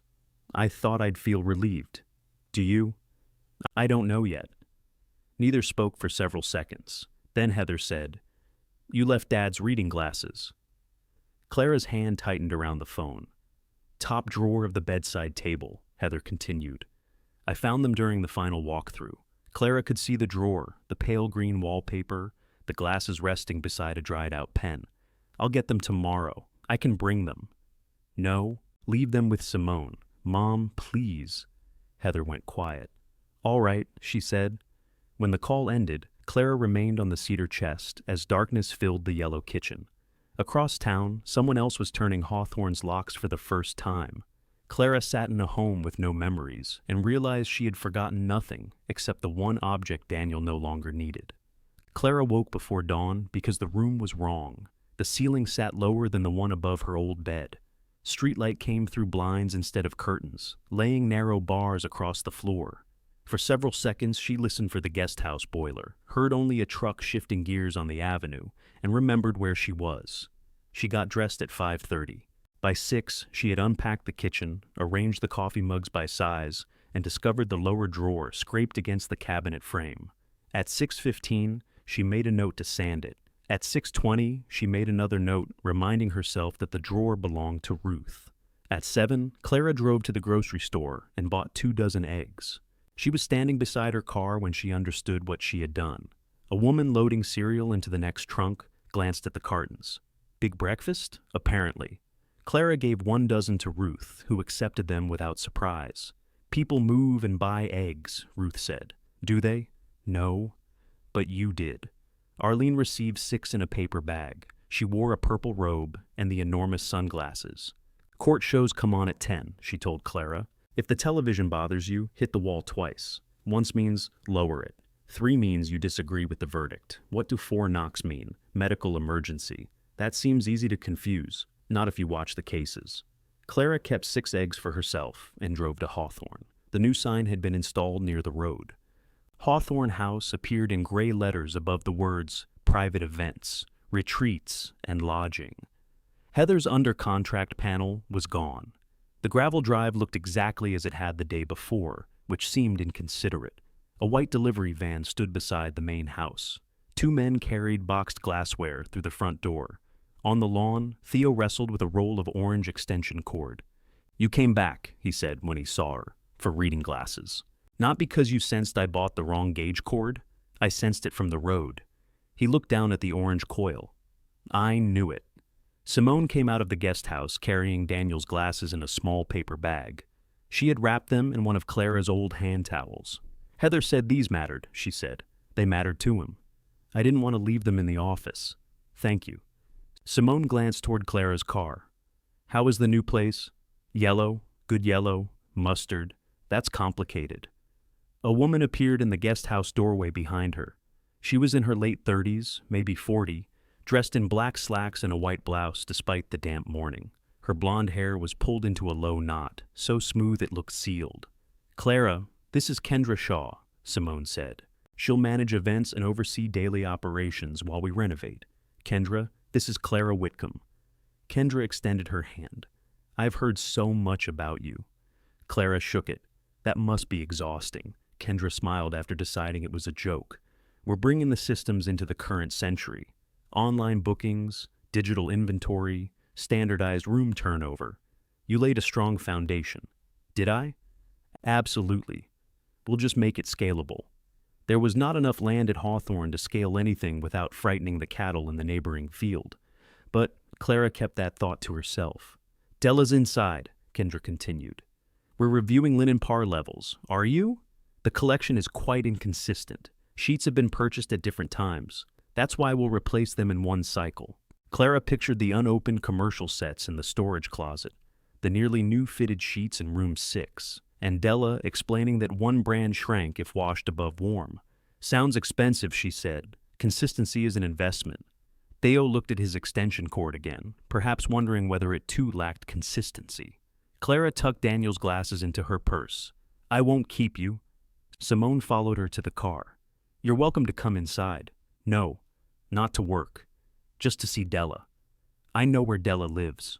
Simone put her hands in her jacket pockets. I don't want you to feel driven off.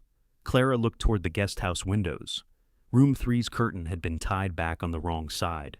Such a small mistake should not have felt like evidence of anything. I drove here, she said. I can drive away. She did. The duplex took 4 days to stop looking like a storage unit. Nolan installed shelves in the second bedroom and pretended not to notice when he drilled one bracket crooked. Clara waited until he went home before fixing it. She placed Daniel's reading glasses on the cedar chest. They looked lonelier outside a drawer, so she folded them and put them beside his letters. Without breakfast service, mornings expanded. Clara tried sleeping later and woke at 5:43 with a sense of moral failure. She walked the neighborhood, learned which dog barked without leaving its porch, and discovered the dental office turned on its lights at 7:20. She bought 1 newspaper instead of 5 and still set out a basket for rolled napkins before realizing she no longer needed one. Della called after her 3rd shift under Kendra. Do you know where she put the room chocolates? No. Refrigerator. They'll bloom. They already bloomed. Chocolate bloom was harmless, but it looked dusty and old. Clara closed her eyes. Tell Kendra the pantry stays cool enough, I told her. What did she say? She said food safety requires refrigeration. It does not require punishing chocolate. That's what I said, but with more profanity. Clara sat at her small kitchen table. How is everything else?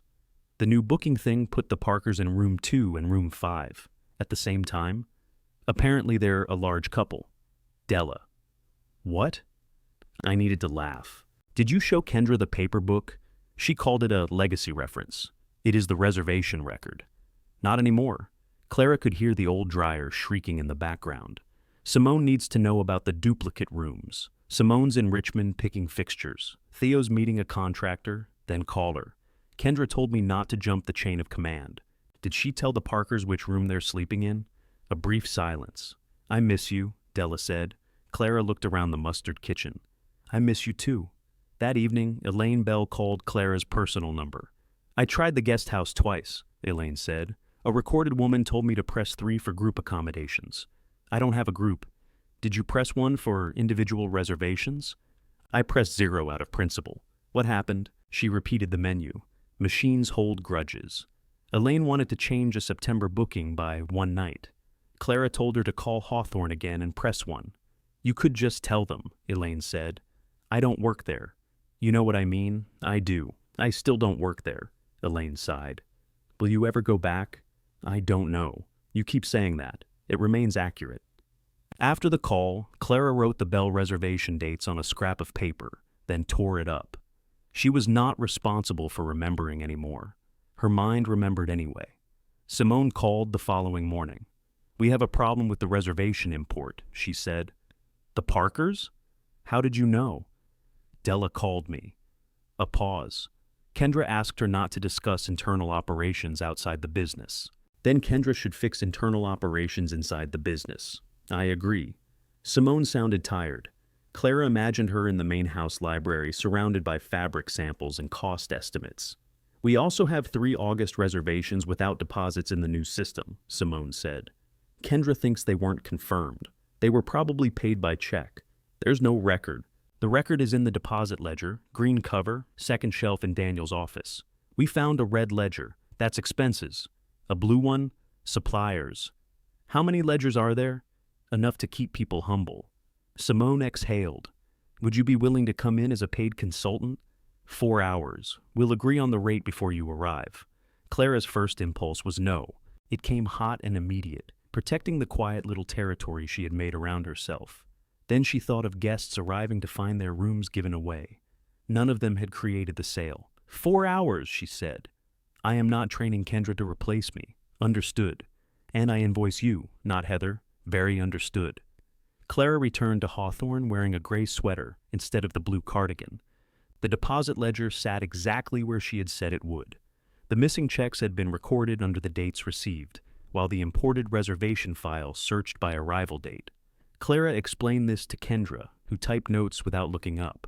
This is why we need a unified system, Kendra said. This is why you verify the old system before discarding it. We didn't discard anything. You called it a legacy reference. Kendra stopped typing. I realize change can feel personal, only when people say things like that. Theo coughed into his fist. For 4 hours, Clara matched deposits, corrected room assignments, identified 2 guests listed under nicknames, and explained why the laundry company arrived on Tuesdays regardless of occupancy. She did not mention that the company owner's wife preferred peonies, or that a Christmas card kept the guest house at the top of their schedule during wedding season. Those relationships were not secrets, but they were not lines on a transition checklist either. At the end, Simone handed her a check. Clara looked at it. This is too much. It's the rate we agreed on. I finished 20 minutes early. You also solved 3 problems before sitting down. Clara put the check into her purse. Della caught her outside. Kendra moved the black makeup cloths. Where? Laundry room. Why? She says guests steal them. Guests use them. That's why they exist. I know. Put them back. She told me not to. Clara glanced through the window. Kendra stood at the reception desk adjusting a vase. Everything about her was tidy, controlled, and not entirely wrong. Standard systems would make Hawthorne less dependent on one woman's memory. Clara knew that. She also knew a system could be efficient and foolish at the same time. It's your workplace now, Clara said. You'll have to choose which instructions you can live with. Della's face closed. Easy for you to say from Sycamore Street. Yes, Clara said. It is.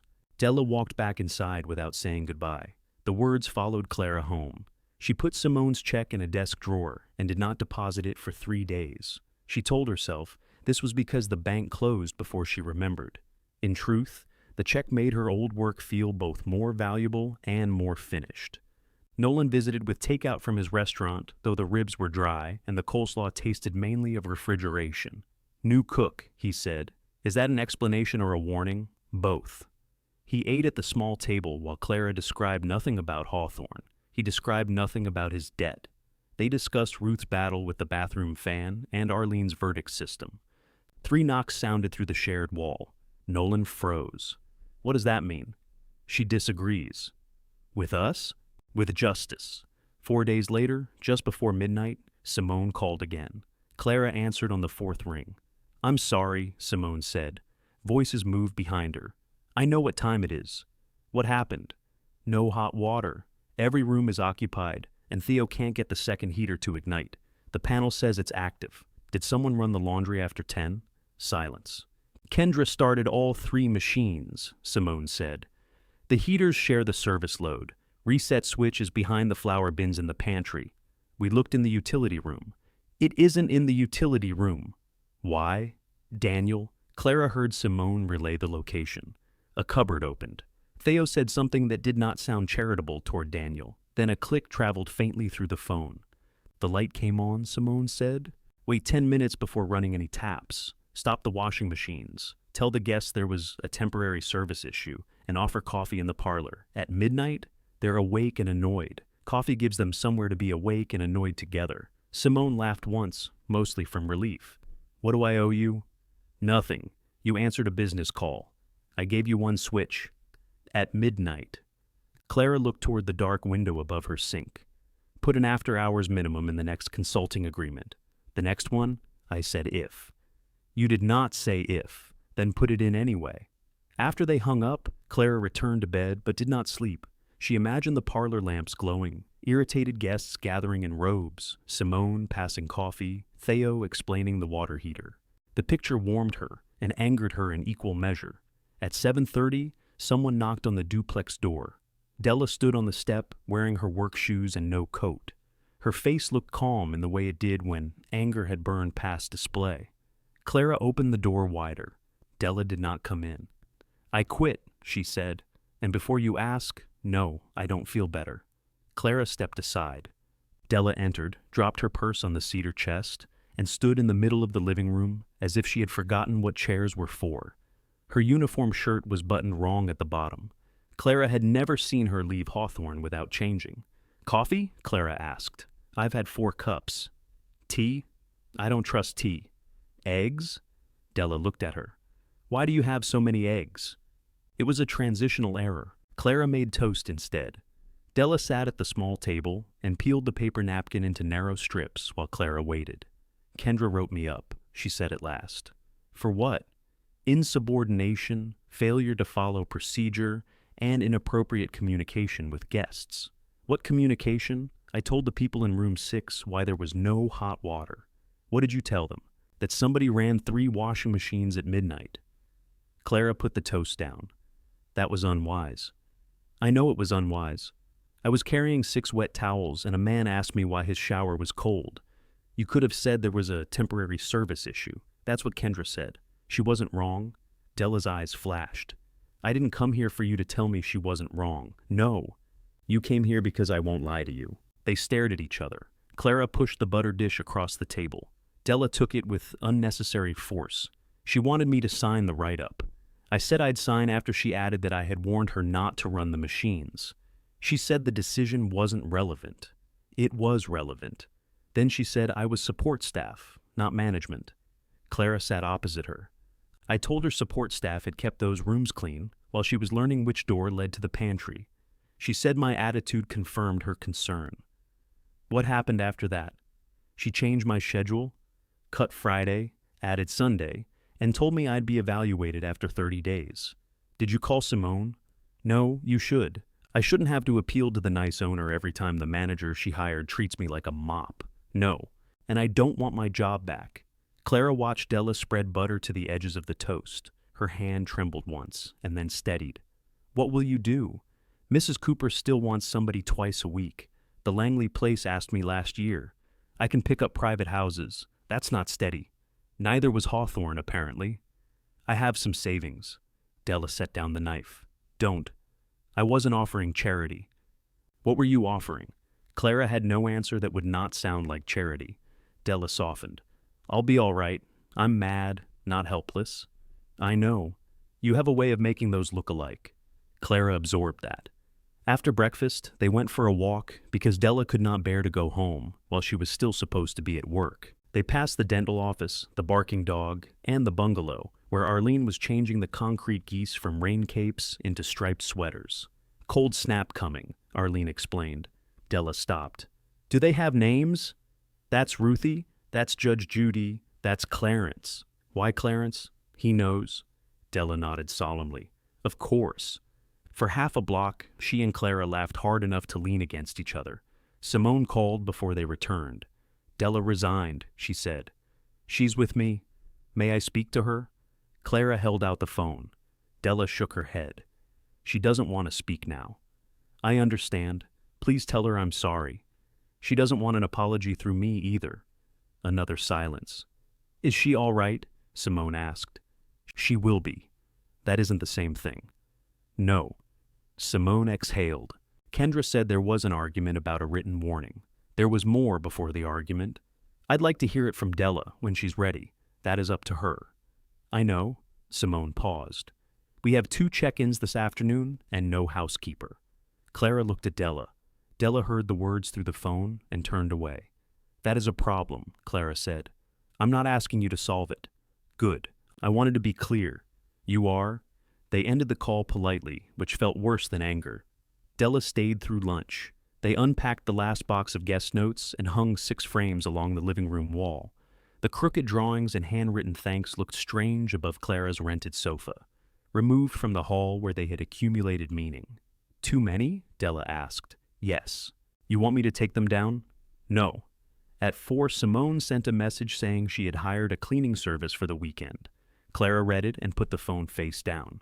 Hawthorne continued without Della because buildings did not stop when people were wounded inside them. The replacement crew arrived from 50 miles away and cleaned by checklist.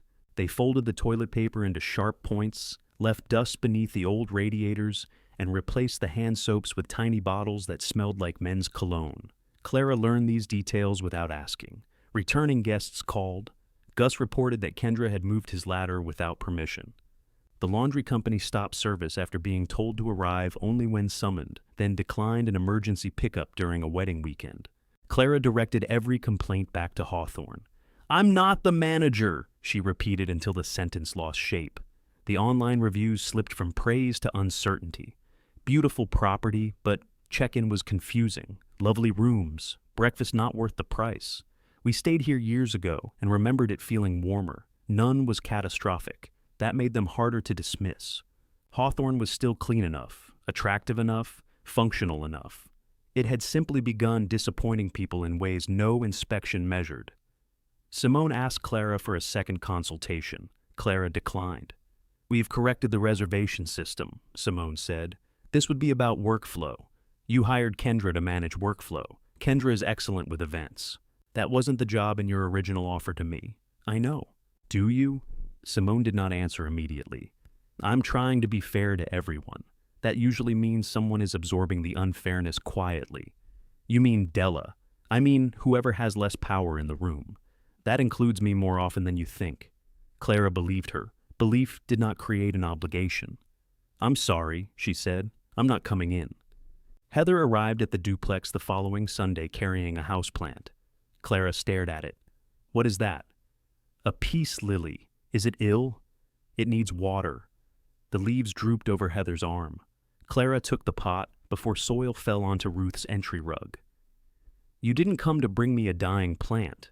I saw it at the grocery store and thought of me. I thought you had windows. Clara placed it in the yellow kitchen. Heather stood beside the table, taking in the room. Her gaze moved over the shallow cabinets, the view of the dental office, and the 2 auction lamps with their reliable switches. It's nice, she said. It's small. You wanted small. Yes. That wasn't criticism. I didn't say it was. Heather removed her coat. Underneath, she wore a soft gray sweater instead of her usual jacket. Without the structured shoulders, she looked thinner. Simone called me, she said. There it is. She's concerned about the transition. The transition is complete. She owns Hawthorne. She says the operating condition was materially different from what she understood. Clara leaned against the counter. Is she threatening anything? No. Simone doesn't threaten. She says disappointed things in a calm voice until you volunteer to repair bridges you didn't know were burning. She's good at that. Mom, what does she want from you? A portion of my consulting fee returned. Will you return it? I offered some. And? She said, this isn't only about money. Clara picked a yellow leaf from the peace lily. Heather watched her. You enjoy this. Clara looked up. What? Watching me be wrong? No. You've been waiting for the guest house to struggle so everyone will see how necessary you were. Clara's anger rose so quickly it surprised her. I spent years making sure no guest saw how necessary I was. You know what I mean. I know you need that to be true. Otherwise, you have to admit the warning was in the kitchen before closing and you ignored it. I did not ignore it. I tried to negotiate a position for you. You negotiated me into a position without me. And when the Greens gave you exactly what you said you deserved, you refused. I said I deserved to be asked. You were asked. After the sale depended on my answer. Heather opened her hands. What would have satisfied you? Being told before Friday. I can't undo Friday. No. So, everything after that becomes punishment? Clara looked at her daughter's face. Heather was angry, but beneath the anger was fear, not of losing money exactly. Fear of having made a decision she could not organize into goodness. I don't want Hawthorne to fail, Clara said. Then help. I helped once. They paid me. Kendra dismissed the value of what I gave her, then drove Della out. Simone says Della quit before they could mediate. Della did not owe them a hearing after being humiliated. You always choose the wounded person. They get all your tenderness. The sentence opened an old door. Clara said nothing. Heather's eyes shone, which seemed to anger her further. When Dad was sick, I was the one asking doctors questions because you kept saying you couldn't think. I took calls during client meetings. I drove 4 hours, and when I arrived, there would be a tray of homemade muffins for guests while you told me there was nothing for lunch. That happened once. It happened enough. I thanked you. You thanked me like staff. Clara gripped the edge of the counter. Heather continued, her voice low. Then he died, and you went back to serving breakfast. Everybody told me how strong you were. Nobody asked why I couldn't stop checking my phone. The refrigerator motor turned on. Clara remembered Heather at Daniel's bedside, correcting a nurse about a dosage. She remembered being grateful. She could not remember saying so without adding another task. I hid in the guest house, Clara said. Heather blinked, not all the time, but sometimes. People wanted eggs, towels, directions, things I could provide. Your father wanted me to understand that he was leaving, and I couldn't. Heather looked toward the wall of guest notes. That doesn't make what you did with the sale right, Clara added. I knew there'd be a condition. There is. The peace lily leaned between them. Heather put on her coat. At the door, she stopped. Simone asked whether you'd meet with her and Theo without Kendra. She can ask me. She's afraid you'll say no. I might? Heather nodded. After she left, Clara watered the plant in the sink. The soil absorbed everything and still looked dry. The phone rang before she finished. Elaine Bell did not say hello. We stayed at Hawthorne last night, she said. Clara closed her eyes. Was the room clean? Perfectly. Did they lose your reservation? No. Breakfast? Edible. Gerald complained. So probably normal. What happened? Nothing happened. That was the problem. Elaine's voice softened. We walked in, and nobody knew us. Clara looked at the framed notes above the sofa. They've only just met you, she said. I know that. I'm not blaming them. Yes, you are. A little. Elaine sighed. I suppose I thought the place remembered us. Clara sat at the kitchen table. A house could not remember. A reservation system could not expect someone. Memory belonged to people, and people could leave. Give them time, she said. Will you? Clara touched one drooping leaf of Heather's peace lily. I don't know, she said, and this time the answer no longer felt safe. Clara carried the peace lily into the living room and placed it beneath the front window. The next morning, it looked worse. She called Ruth. Do you know anything about peace lilies? They dislike direct sun, cold drafts, hard water, soft water, too much attention, and neglect. What do they like? Drama. Clara moved it 3 feet from the window. Simone called before lunch. I'm asking directly, she said. Will you meet with Theo and me? About what? The guest house. Kendra manages the guest house. Kendra manages events. We asked her to manage the guest house too. Those are not the same job. No, Simone said. They are not. Clara agreed to meet at Ruthie's. Simone and Theo were already seated when she arrived, sharing a piece of lemon meringue pie that had collapsed into a yellow puddle. Brave, Clara said. Theo put down his fork. It seemed structurally sound in the display case. Many things do. Simone had her leather notebook, but kept it closed. We owe you an honest conversation, she said. I assume that was why we chose bad coffee. Theo looked toward the counter. I ordered tea. That may be worse. The waitress poured Clara a cup without asking and called Theo handsome, which made him sit straighter. Simone waited until the waitress left. Kendra was hired to run events in the main house. Her background is hotel conferences and large weddings. We plan to hire a separate lodging manager after the first season. You plan to use me until then. Yes. The clean admission took some air from Clara's prepared anger. Simone continued. When you declined, we persuaded ourselves that Kendra's experience would transfer. She persuaded herself too. Did she? Theo rubbed his beard. We were all motivated to believe it. Because you had rooms booked and contractors to pay. Yes. And because Heather sold you an operating business. Simone held Clara's gaze. Yes. The waitress returned. You folks need menus? No, Clara said. Yes, Theo said at the same time. He ordered a club sandwich. Simone ordered fries after insisting she did not want lunch. Clara asked for coconut cream pie. When the waitress left, Simone said, Kendra's talented. She can coordinate a 200-person reception without losing a centerpiece or a drunken uncle. But she sees the guest house as a small hotel that hasn't been standardized.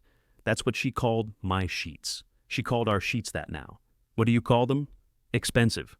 Clara almost smiled. Theo opened a folder on the table. We're separating the operations. Kendra will handle the main house and events. We need someone else for the guest house. You need a manager. We need you, Simone said. There it was, the sentence Clara had wanted her children to understand. Instead of satisfaction, she felt wary. You need somebody, she said. Probably, but we're done pretending that somebody is interchangeable with you. The pie arrived. Clara cut through the meringue. What are you offering? A permanent management position, Simone said, not resident. You'd keep your home on Sycamore Street, 5 days a week, though weekends would rotate once we hire enough help. Health coverage, paid vacation, authority to hire and schedule guest house staff, a performance bonus tied only to lodging, not main house events.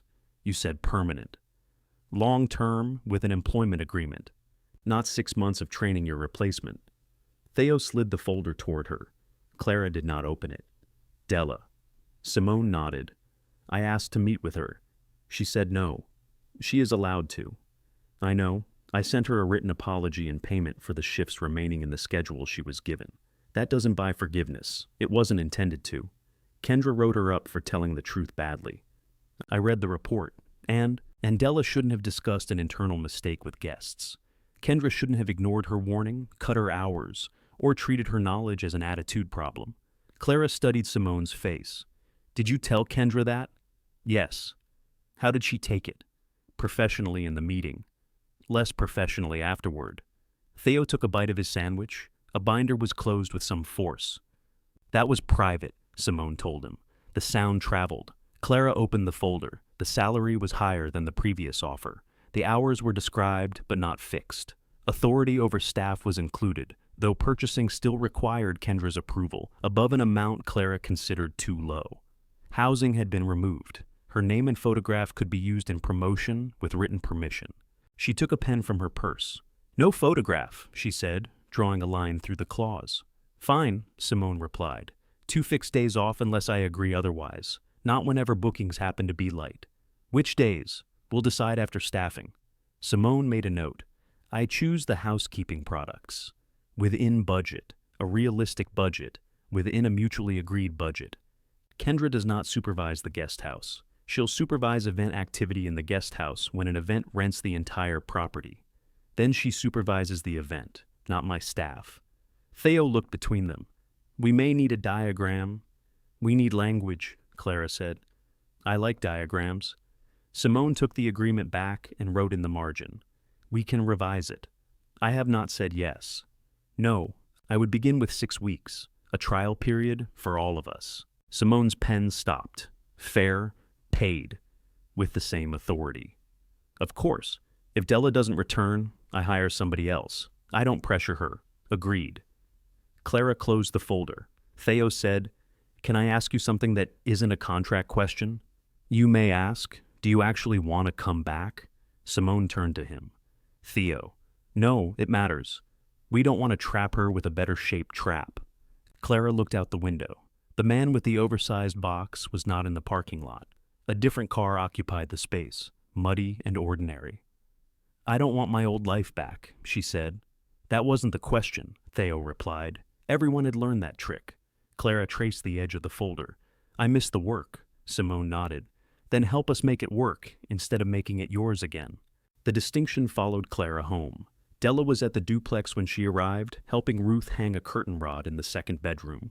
Ruth held the level, Della held the drill. Neither trusted the other. You're high on the left, Ruth said. The bubble is centered. The bubble is a known liar. Clara waited until the rod was installed, before showing Della the proposed agreement. Della read it standing up. You get health insurance? If I stay? I should have married you. You had your chance. Did I? No. Della sat on the cedar chest and read the pages again. They offered you hiring authority. Yes. Meaning you're here to hire me. No. I'm here to ask whether you'd consider a conversation with Simone. That's hiring me with extra words. I haven't accepted.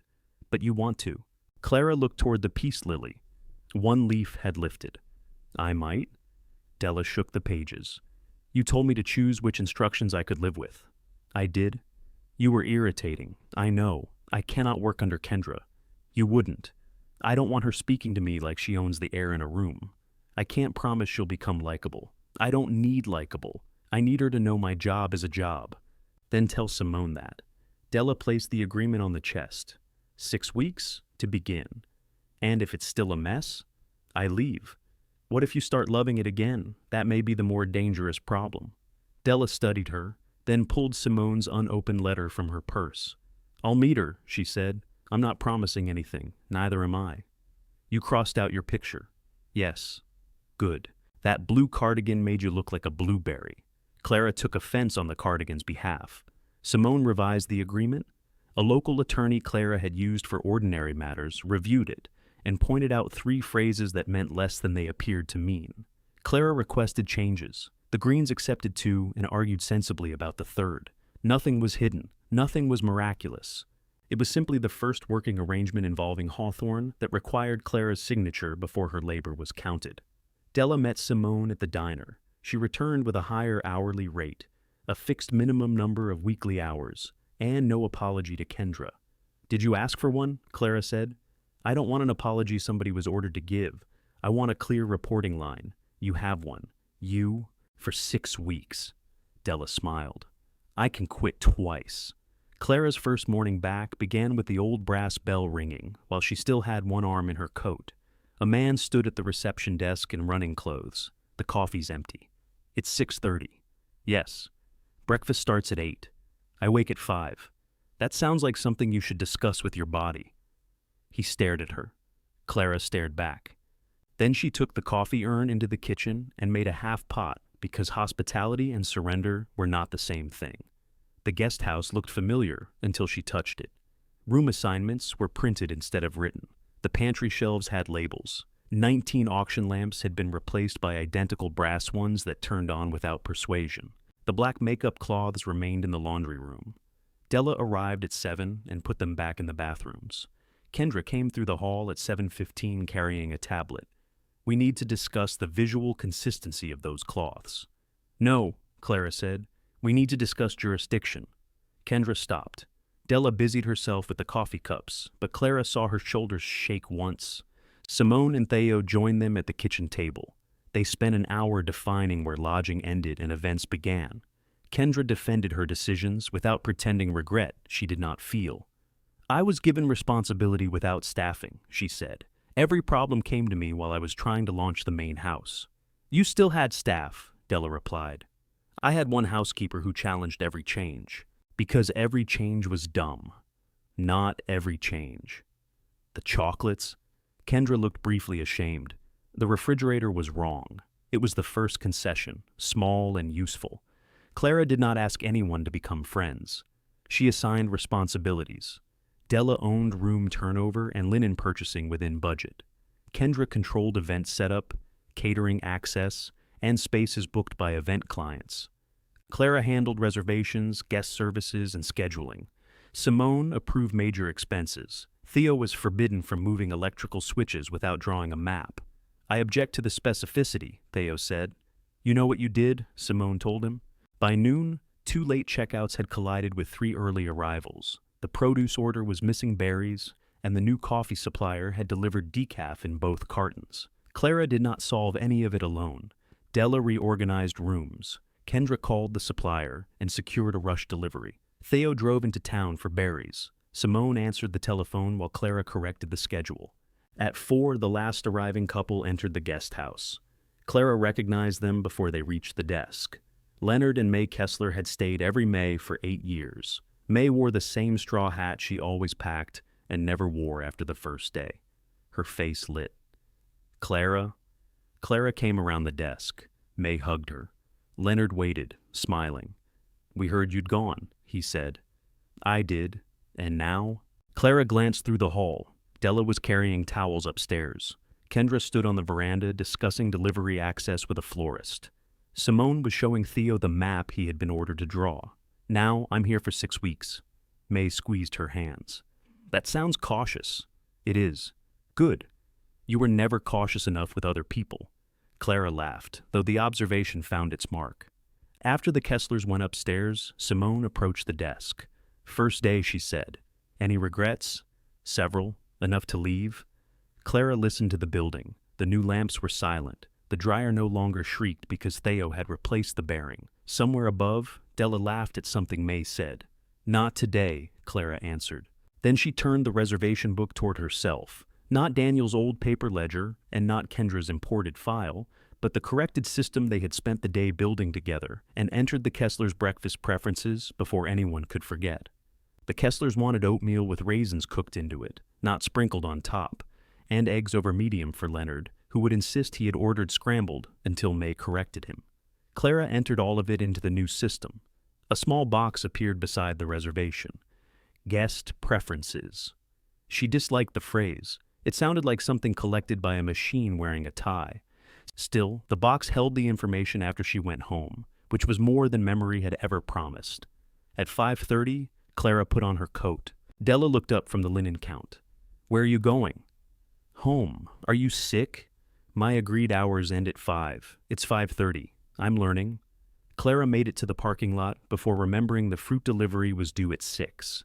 She turned back, stood on the veranda, and saw Kendra inside signing the invoice. The berries would enter the building without her. She drove to Sycamore Street. The first 2 weeks developed a rhythm that was not the old rhythm. Clara arrived at 7 instead of 6. A night attendant brewed the first coffee. Della controlled the housekeeping schedule and immediately proved better at it than the software. Kendra moved most event planning into the main house office, where her binders could close as loudly as necessary without alarming guests. They still irritated one another. Kendra wanted printed check-in times enforced. Clara allowed early arrivals to leave bags when rooms were not ready. Kendra called that inconsistency. Clara called it a closet. Clara wanted breakfast served on china. Kendra pointed out that 6 different patterns looked accidental. "They are accidental," Clara said. "People break things, then replace them with one pattern. Matching plates don't improve eggs. They improve photographs. You cannot taste a photograph." Theo installed an additional outlet in the pantry after drawing a map. Clara framed the map and hung it beside the breaker panel. He pretended to be offended and brought her a better frame. The guest house began recovering through adjustments too small for anyone to announce. Laundry arrived on Tuesdays again. Della returned the black cloths to the bathrooms. Kendra programmed the telephone so pressing 0 reached a person during business hours. Clara persuaded the old produce supplier to resume deliveries but made Kendra sign the purchase agreement, ensuring the relationship belonged to Hawthorne rather than to Clara alone. When returning guests called her personal phone, she directed them to the reservation desk. "Press 0, she said. "We've negotiated with the machine. Reviews improved. They know what they're doing again," one guest wrote. Another said, "The staff remembered why we were there." Clara printed neither review. On her first fixed day off, she woke at 5:20 and nearly drove to Hawthorne because she had forgotten to tell Della that the new towels in room 5 shed lint. She stopped with her hand on the car door. The towels could shed without supervision. She went back inside and found Arlene in the kitchen. The connecting back doors were supposed to remain locked, but Ruth had given Arlene a key for emergencies, and Arlene defined emergencies broadly. "I knocked," Arlene said. "How many times?" On the door, not the wall. She carried a loaf of cinnamon bread and wore a red tracksuit with a rhinestone crown on the chest. "You need something to do," Arlene said. "I have something to do. Not today. I'm unpacking. You've been unpacked for weeks. There are still boxes. There will always be boxes if you use them as furniture. Clara looked at the box marked Bath Other. What do you suggest? Lunch? At 9 in the morning? Eventually. They ate at Nolan's restaurant at 11:30. Clara had not visited in months. The dining room smelled of smoke, onions, and the citrus cleaner Nolan bought by the case. 4 tables were occupied. One server moved between them with competent speed, while Nolan stood behind the bar checking an invoice. He looked alarmed when he saw Clara. What happened? I came for lunch. Here? Arlene stepped around her. Is there a problem with the food? No, ma'am. There will be if you call me ma'am. Nolan seated them by the window.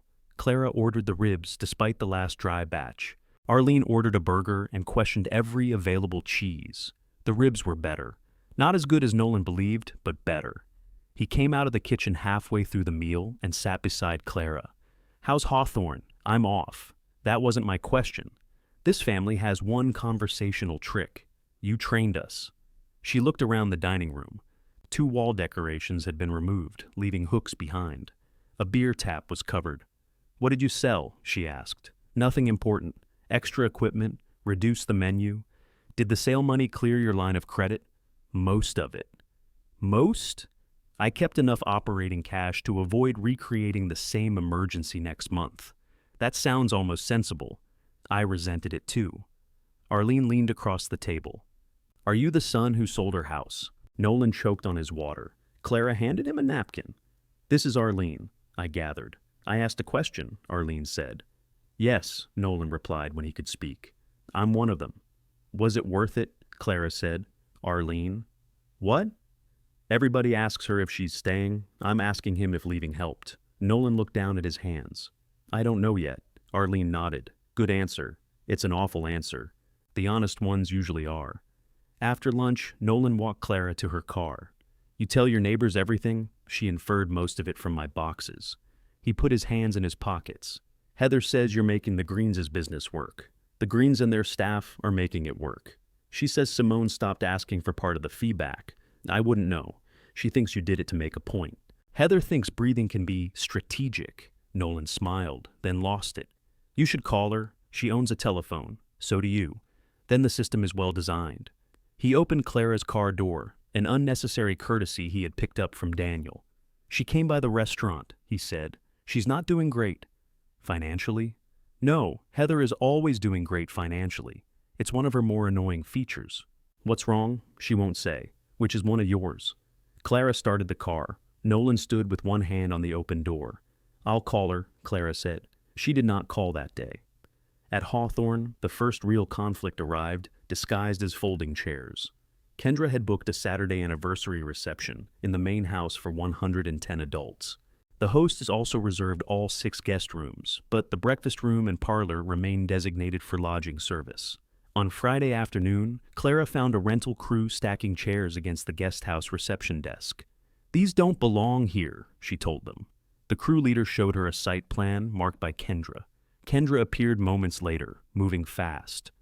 The main house delivery entrance is blocked by the florist. We'll hold these here for 2 hours. Guests begin arriving in 40 minutes. They can use the side entrance. They're paying to enter through the front door. It's temporary. So was the Titanic. That comparison is excessive. So are 110 chairs. Kendra pulled Clara into the kitchen.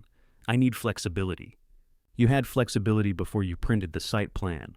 The florist arrived early. Then move the florist. They're constructing an arch. In a doorway, beside it. Then move the arch. Kendra's voice dropped. This is why the property needs unified management. This is why you control the main house and I control the guest house. They rented every room. They did not rent every room's purpose. The caterer entered carrying a tray of glasses. Where do you want these? Kendra closed her eyes. Clara waited. Main house, Kendra told him. Then she called the rental crew back and redirected the chairs to the covered passage. It took 20 minutes, 2 furniture dollies, and several dark looks. The first overnight guests arrived to a clear reception hall. Later, Clara found Kendra eating crackers over the laundry sink. You were right about the chairs, Kendra said. Clara leaned against the doorframe. I know. You could pretend to consider it. That would waste time. Kendra ate another cracker. At my last hotel, I had 14 department heads. Here, Everybody expects me to know where extension cords live. Orange ones live with Theo. That is not comforting. Why did you take the job? Kendra looked toward the ceiling as footsteps crossed room 2. My hotel merged apartments after a management change. They offered me a position in Nashville. My mother lives 40 minutes from here and has started forgetting appointments. She doesn't need care. She needs someone close enough that she can deny needing care. There it was, an entire life beneath the sealed hair and tablet. Simone told me this would be a growing venue, Kendra continued. She did not tell me the guest house ran on personal memory and Tuesday laundry. She didn't know. No. But you enjoyed watching me find out. Clara could have denied it. A little, she said. Kendra nodded. I enjoyed replacing your lamps. They lacked character. They were electrical hazards. Character often is. Kendra laughed, surprising them both. The anniversary reception ran well. The arch stood. The chairs held people. Della kept event guests from wandering upstairs in search of a restroom. Clara left at 9 because Kendra had responsibility for the reception and a night attendant covered the guest house. At home, the wall clock said 9:20. Clara sat beside the peace lily, which had produced one white flower after weeks of appearing near death. She called Heather. Her daughter answered immediately, but spoke as if the call had interrupted something important. Hi, Mom. Hi, a television murmured in the background. How are you? Clara asked. I'm fine. Nolan says you aren't. Nolan thinks anybody who works past 6 is in crisis. You worked past 6 before you could drive. Is something wrong at Hawthorne? No. Then why are you calling? Clara looked at the plant Heather had brought, now standing upright between the window and the cedar chest. Because I should have called before. Heather was silent. Clara continued. You were right about your father's appointments. I thanked you as if you'd completed tasks. I didn't ask what they cost you. Mom, you don't have to. I'm not finished. Heather stopped. I was frightened, and I used you because you were capable. Then I praised myself for knowing you could handle it. The television went quiet. Heather must have muted it.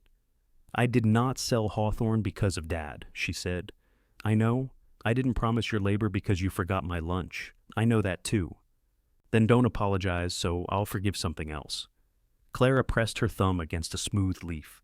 I'm apologizing for the thing I did. Heather breathed in. All right, she said finally. It was not absolution. It was not warmth. But it was the first answer they had exchanged that did not carry another demand beneath it. When Clara returned to work Monday, the revised long-term agreement waited on the reception desk.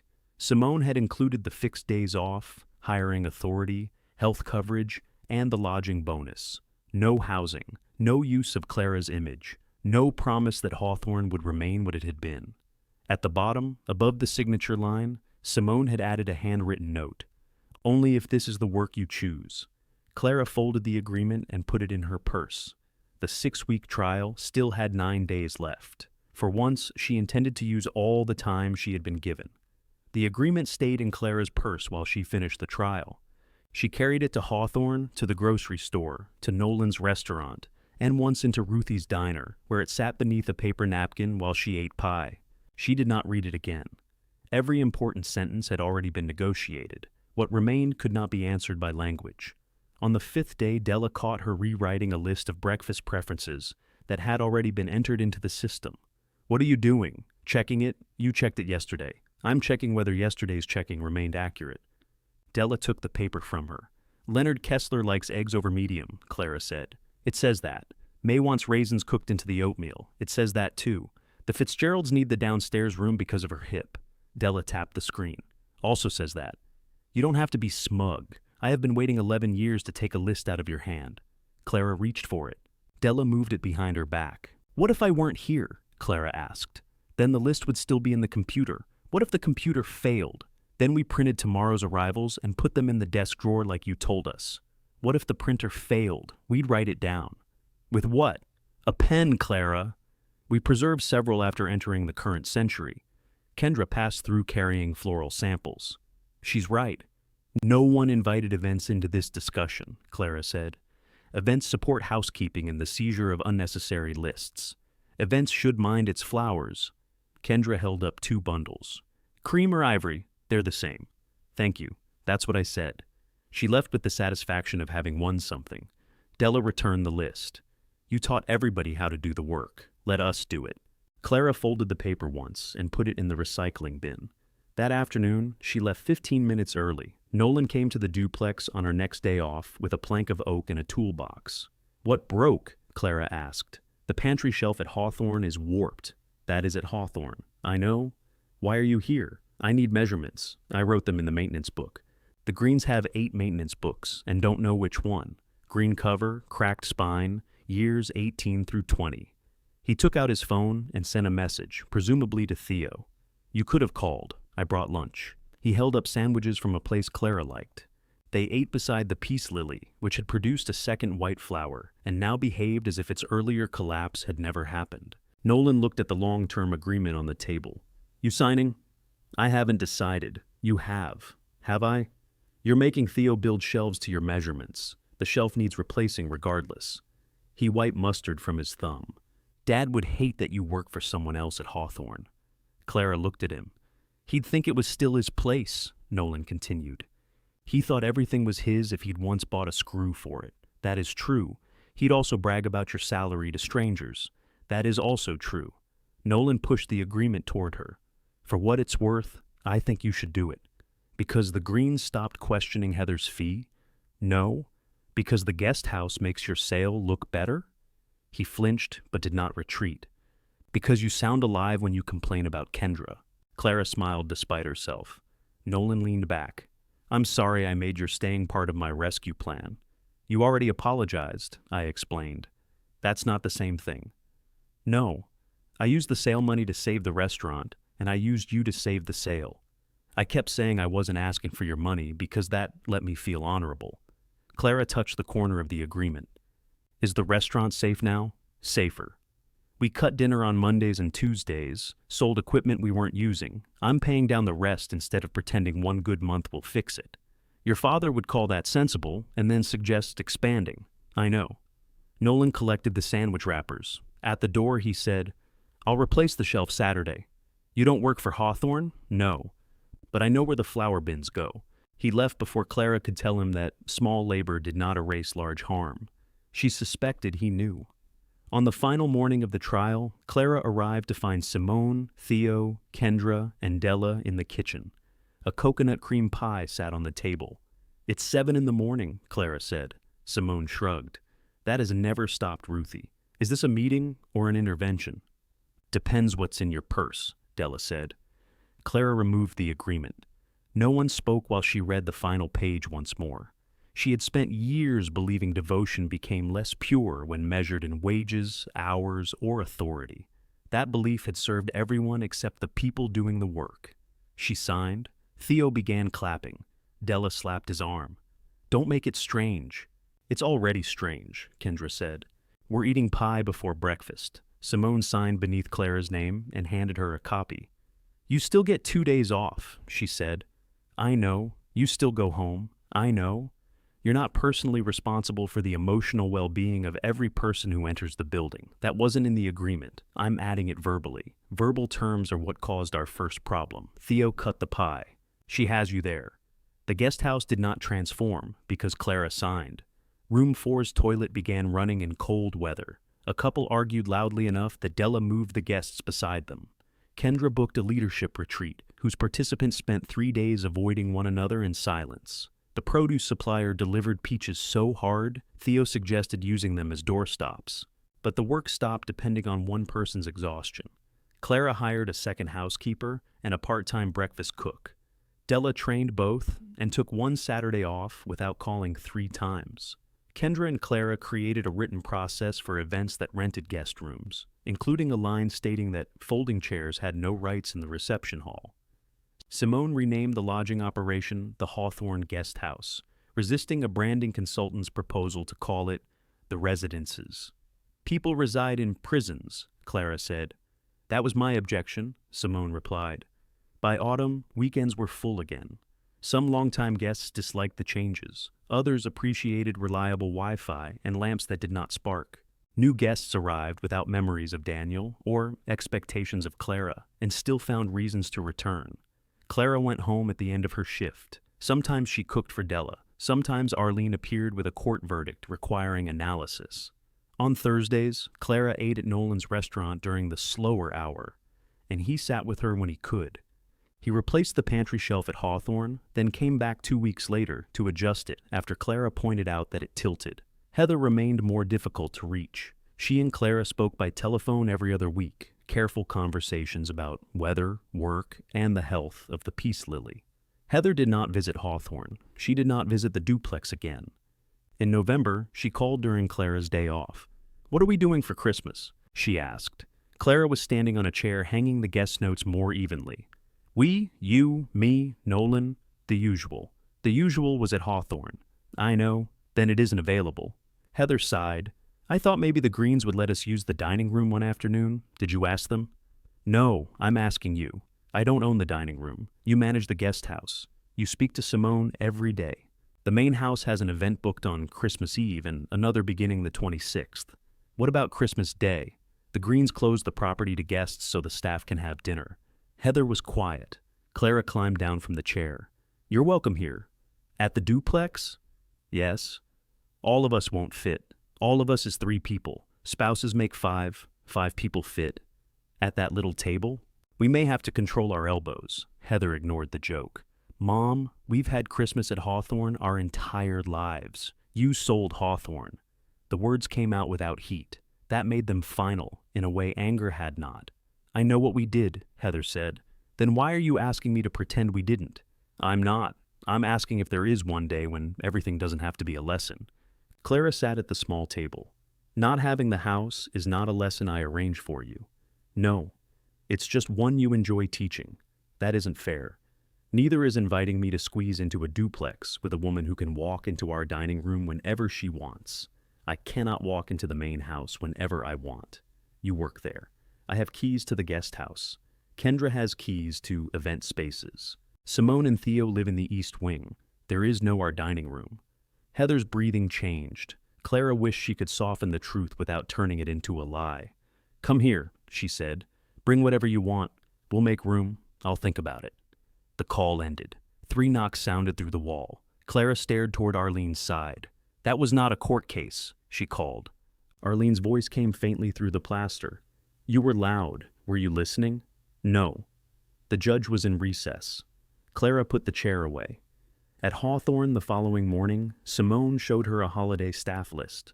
Della would bring sweet potatoes. Kendra had claimed dessert and written professionally sourced beside it, which meant she feared judgment. Theo planned to cook a turkey, despite admitting he had never cooked one outside a countertop fryer. Nolan offered to help with the pantry oven, Simone said. "I invited him." Clara looked at the list. "You invited my son?" He fixed the shelf twice. "He's staff adjacent. Nolan will bring enough food to feed 30. "Good." Kendra invited her mother. Clara read the names again. They were adults who worked together, argued, failed one another, adjusted, and returned. "Should I not have invited him?" Simone asked. "No. It's your dinner. It's ours." Clara did not correct her. That afternoon, Heather called to say she and her husband had made other Christmas plans. She delivered the news lightly, as if relieving Clara of an inconvenience. "I understand," Clara said. "You'll be working anyway." "No, I'll be eating with the staff after the last guests leave. At Hawthorne, at the guest house." Heather was quiet for one breath. "Well," she said, "that sounds nice." It might be. When Clara hung up, she entered the final December reservations into the system and checked the staff dinner list once more. Beside Nolan's name, Simone had added Heather in pencil. Clara took the pencil from behind the desk. She did not erase the name. She did not darken it either. The question mark beside Heather's name remained faint through the week. Clara did not mention it to Nolan. He noticed anyway while helping Theo adjust the pantry shelf for a 3rd time. "You could call her," he said. "You called her." "I sent a message." "What did it say?" "That there'd be food. Compelling." "I included a picture of Kendra's dessert order." "That may look like a threat." Kendra had selected a bakery in Charlottesville and ordered a chocolate torte described online as an experience. Della had read the description and asked whether it came with a therapist. Nolan tightened the shelf bracket. Heather hasn't answered. She made other plans. She makes plans when she doesn't know what else to do. That is not always a failing. No. Sometimes you need a reservation. Clara handed him the level. The bubble settled perfectly between the lines. There. Nolan said. If you tell me it tilts, I'm setting fire to it. The flour bin would put it out. He looked pleased when she laughed. The guest house emptied slowly on Christmas morning. A couple from Baltimore checked out before breakfast because they wanted to beat traffic. Leonard and May Kessler lingered over coffee, then gave Clara a tin of cookies she suspected May had bought at a drugstore and transferred into a prettier container. We'll be back in May, Leonard said. You're already booked. May handled it. She no longer trusts me with dates. You booked us for the wrong month twice, May told him. I booked the right dates in months that were inconvenient. Clara carried their bags to the veranda. Frost still silvered the north lawn, where the winter sun had not reached. Beyond it, the main house stood quiet. Green wreaths hung from the columns, chosen by Kendra and installed by people with appropriate insurance. May followed Clara's gaze. Do you miss living over there? She asked. I didn't live in the main house at the end. That wasn't what I asked. Clara smiled. You've all become intolerable. May waited. Sometimes, Clara admitted. I miss knowing where everything is. You still know. I know where everything was. Leonard loaded the final bag. That sounds expensive enough for a greeting card. Don't encourage her, May said. They drove away at 10:15. Clara locked the front door behind them and turned the small brass sign to closed. For the first time in years, no guest would sleep at Hawthorne on Christmas night. Della came down the stairs carrying a bundle of used towels. Last room's done. You didn't have to strip it today. Neither did you. I didn't. You inspected the bathroom. I used the bathroom. There are 4 bathrooms downstairs. That one was closer. Della dropped the towels into a cart. Go home. Dinner's here. Dinner is at 4. It's 10:20. There are things to prepare. Your name isn't beside anything on the list except rolls, and Heather isn't bringing them. We need rolls. Nolan owns a restaurant. His rolls are too hard. He admitted that and ordered some. Clara opened her mouth. Della pointed toward the door. 2 fixed days off. Health coverage, hiring authority. We fought for your right to leave. Leave. Clara put on her coat. At Sycamore Street, Arlene was sitting on Clara's front step, wearing a green hat with blinking lights. Your own house is 3 feet away, Clara said. Ruth burned something. A thin curl of smoke drifted from the neighboring kitchen vent. What? Brussels sprouts. She believes roasting means punishment. Ruth opened her back door. They're caramelized. They're evidence, Arlene called. Clara invited them both inside and made coffee. Ruth brought the least burned sprouts as proof. Arlene brought a bottle of wine that had been open since Thanksgiving and insisted oxidation was a marketing concept. The peace lily stood full and white near the window. You saved it, Ruth said. It saved itself after making everyone worry. Relatable, Arlene said. Clara had planned to rest before returning to Hawthorne. Instead, she found herself feeding Ruth and Arlene eggs because there were still 4 in the refrigerator, and because cooking for people at her own table felt different from producing breakfast on command. They ate at noon. Elbows had to be controlled, just as she had warned Heather. At 1, Ruth and Arlene left to continue debating the sprouts. The duplex became quiet. Clara washed 3 plates, dried them, and stood at the sink with no next task. On the wall above the sofa, the old guest notes leaned in mismatched frames. Daniel's reading glasses rested on the cedar chest beside the photograph of Nolan asleep beneath a colander. The apartment still did not hold 46 years of memory. It held enough. Clara changed into a burgundy sweater and drove back to Hawthorne at 3:30. The guest house kitchen was already loud. Theo stood over the turkey wearing a tool apron. Why are you dressed for carpentry? Clara asked. Thermometers, towels, emergency implements. What emergency implement? He produced a flashlight. Put that away before Kendra sees it. Kendra had brought both the professional tort and her mother, Alice, a small, elegant woman who wore her silver hair in the same smooth knot as her daughter. Alice was telling Della that Kendra had once ruined a Thanksgiving pie by confusing salt with sugar. I was 11, Kendra said. You were 26. It was an emotional 11. Della's sweet potatoes waited near the stove beneath a layer of pecans. Nolan arranged food from the restaurant on every available surface. Smoked ham, green beans, cornbread dressing, 2 kinds of rolls, and a pan of macaroni and cheese large enough to repair a structural opening. Simone carried plates into the dining room. You said enough for 12. This is enough for 12, Nolan replied. Which 12? Hungry ones. Clara took off her coat. No one handed her an apron. She stood near the door, waiting for a request that did not come. Theo checked the turkey. Della moved his sweet potato spoon before he contaminated it with poultry. Kendra opened wine. Simone adjusted chairs. "What should I do?" Clara asked. 5 people turned toward her. "Sit down," Della said. "I can help." "We know," Simone told her. It was such a simple sentence. Clara felt it in the place where all those unasked years had accumulated. She sat at the kitchen table, while other people completed dinner badly, noisily, and without collapse. Nolan lowered himself into the chair beside her. "This feels dangerous," he said. "What?" "You sitting while food exists. I'm monitoring." I knew there was a loophole. At 4:15, they carried everything into the guest house dining room. No places were assigned. Kendra sat beside Della by accident and did not move. Alice chose the chair nearest the radiator. Theo carved the turkey unevenly. Simone tried to help, and he accused her of destroying the grain. "It's not lumber," she told him. "All materials have structure." "So does pie," Clara said. "You ate that with a spoon." They passed bowls hand to hand. The empty chair near the end of the table remained empty. No one looked at it often enough to be obvious. Nolan's wife had gone to spend Christmas with her sister after an early meal at the restaurant, and Nolan explained this once without apology. Simone and Theo's closest friends arrived carrying salad and a second bottle of wine. The table expanded to include them. People shifted their elbows. Nobody complained. Before they ate, Simone lifted her glass. "I was told not to make a speech," she said. "You asked me whether you should," Theo replied. "I said no. That is not the same as being told." She looked around the table.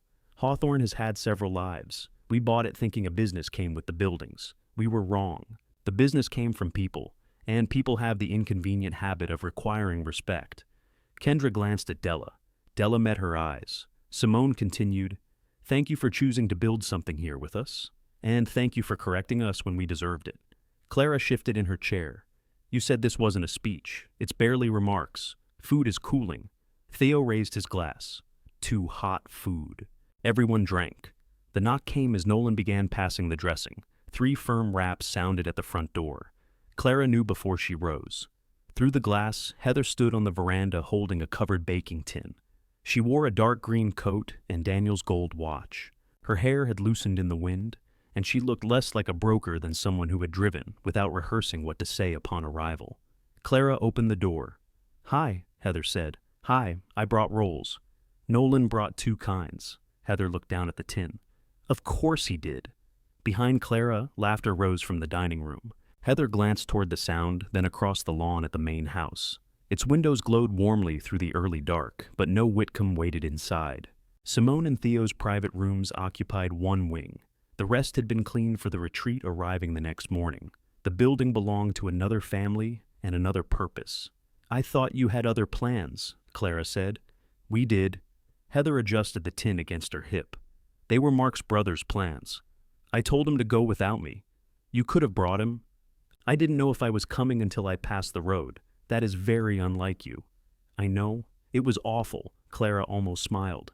Heather looked through the open door. "I know you said staff. I said you were welcome. At your duplex. Yes, I didn't go." "No." Heather's chin tightened. "I was angry that you came back here after making us feel terrible for expecting you to stay." Clara waited. "I told myself that proved you wanted this all along," Heather continued, "that the fight was about controlling the terms. Part of it was." "I know." Heather looked at the tin again. "But terms are the difference between a choice and a sentence."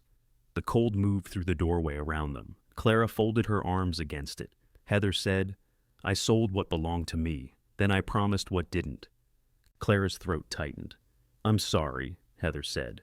"Not because Simone questioned my fee. Not because the reviews got bad. I'm sorry I made your work sound like something that came free with the house." Inside, a serving spoon struck the floor. Della said something about Theo's emergency implements. Clara looked at her daughter. "Thank you," she said. Heather nodded once. Her eyes shone, but she did not look away. "I also meant what I said about your father," she added. "I don't want that apology traded for mine. It isn't. I'm still angry about some of it. So am I. I don't know what happens next. Neither do I." The uncertainty seemed to settle Heather more than a promise would have. She shifted the roles again. "Is there room?" Clara let the question remain between them. For years, Heather had entered Hawthorne through whichever door was nearest, set down her bags, and asked what time they were eating.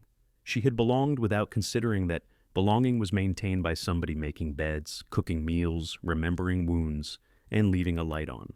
Now she had asked. Clara stepped back. "There is." Heather entered and wiped her shoes on the mat.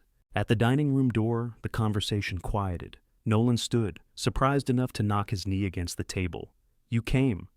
"I brought rolls," Heather said. "We have rolls, so I heard."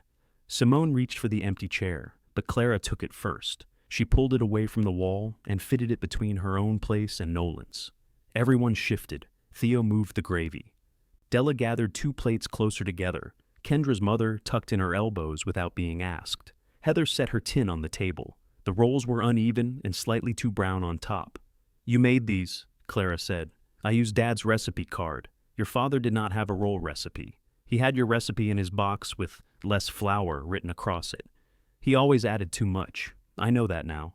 Clara broke one open. The center was soft. "They're good," she said. Heather sat down. Dinner did not become easy. Heather and Nolan argued about the restaurant's holiday hours. Kendra asked Heather why the original brochure had described the parlor fireplace as historic, and Heather blamed the photographer's copywriter. Della said the fireplace was historic enough to smoke when the wind turned east. Theo insisted he had fixed that. Everyone told him he had not. Alice asked Clara how long she had managed the guest house. 18 years before the sale, Clara said. "And since summer under Simone and Theo. Is it strange working in a place that used to be yours?" Clara glanced at Heather. "The work was always mine," she said. That turned out to be the part worth keeping. Heather lowered her eyes, but she did not retreat from the table. After dessert, Clara stood automatically to gather plates. Della pushed her back into the chair. "You cooked nothing. You cleaned nothing. I brought expertise. Your expertise can dry." Heather rose instead. "I'll help." Nolan carried the serving dishes. Kendra stacked plates. Simone directed leftovers into containers, while Theo attempted to fit half a turkey into one too small. Clara remained seated. Through the window, the main house shone across the winter lawn, grander from a distance than it had ever felt from inside. Her children had sold it for reasons both selfish and real. They could not return to its rooms simply because memory wanted a key. Heather came back for the roll tin and paused beside Clara. "Could I come to the duplex next week?" she asked. "Yes. Not to discuss anything. You'll have to discuss something. Silence makes you itchy." Heather smiled. "I'll bring lunch, not rolls. We have enough." She carried the tin into the kitchen. Clara listened to her children moving among the people who had chosen to stay, their voices mixing with dishes, argument, and laughter. Then she looked once more at the lighted main house. She let it belong to someone else. When Nolan returned asking where the gravy had gone, Clara pointed toward Heather and stayed in her chair.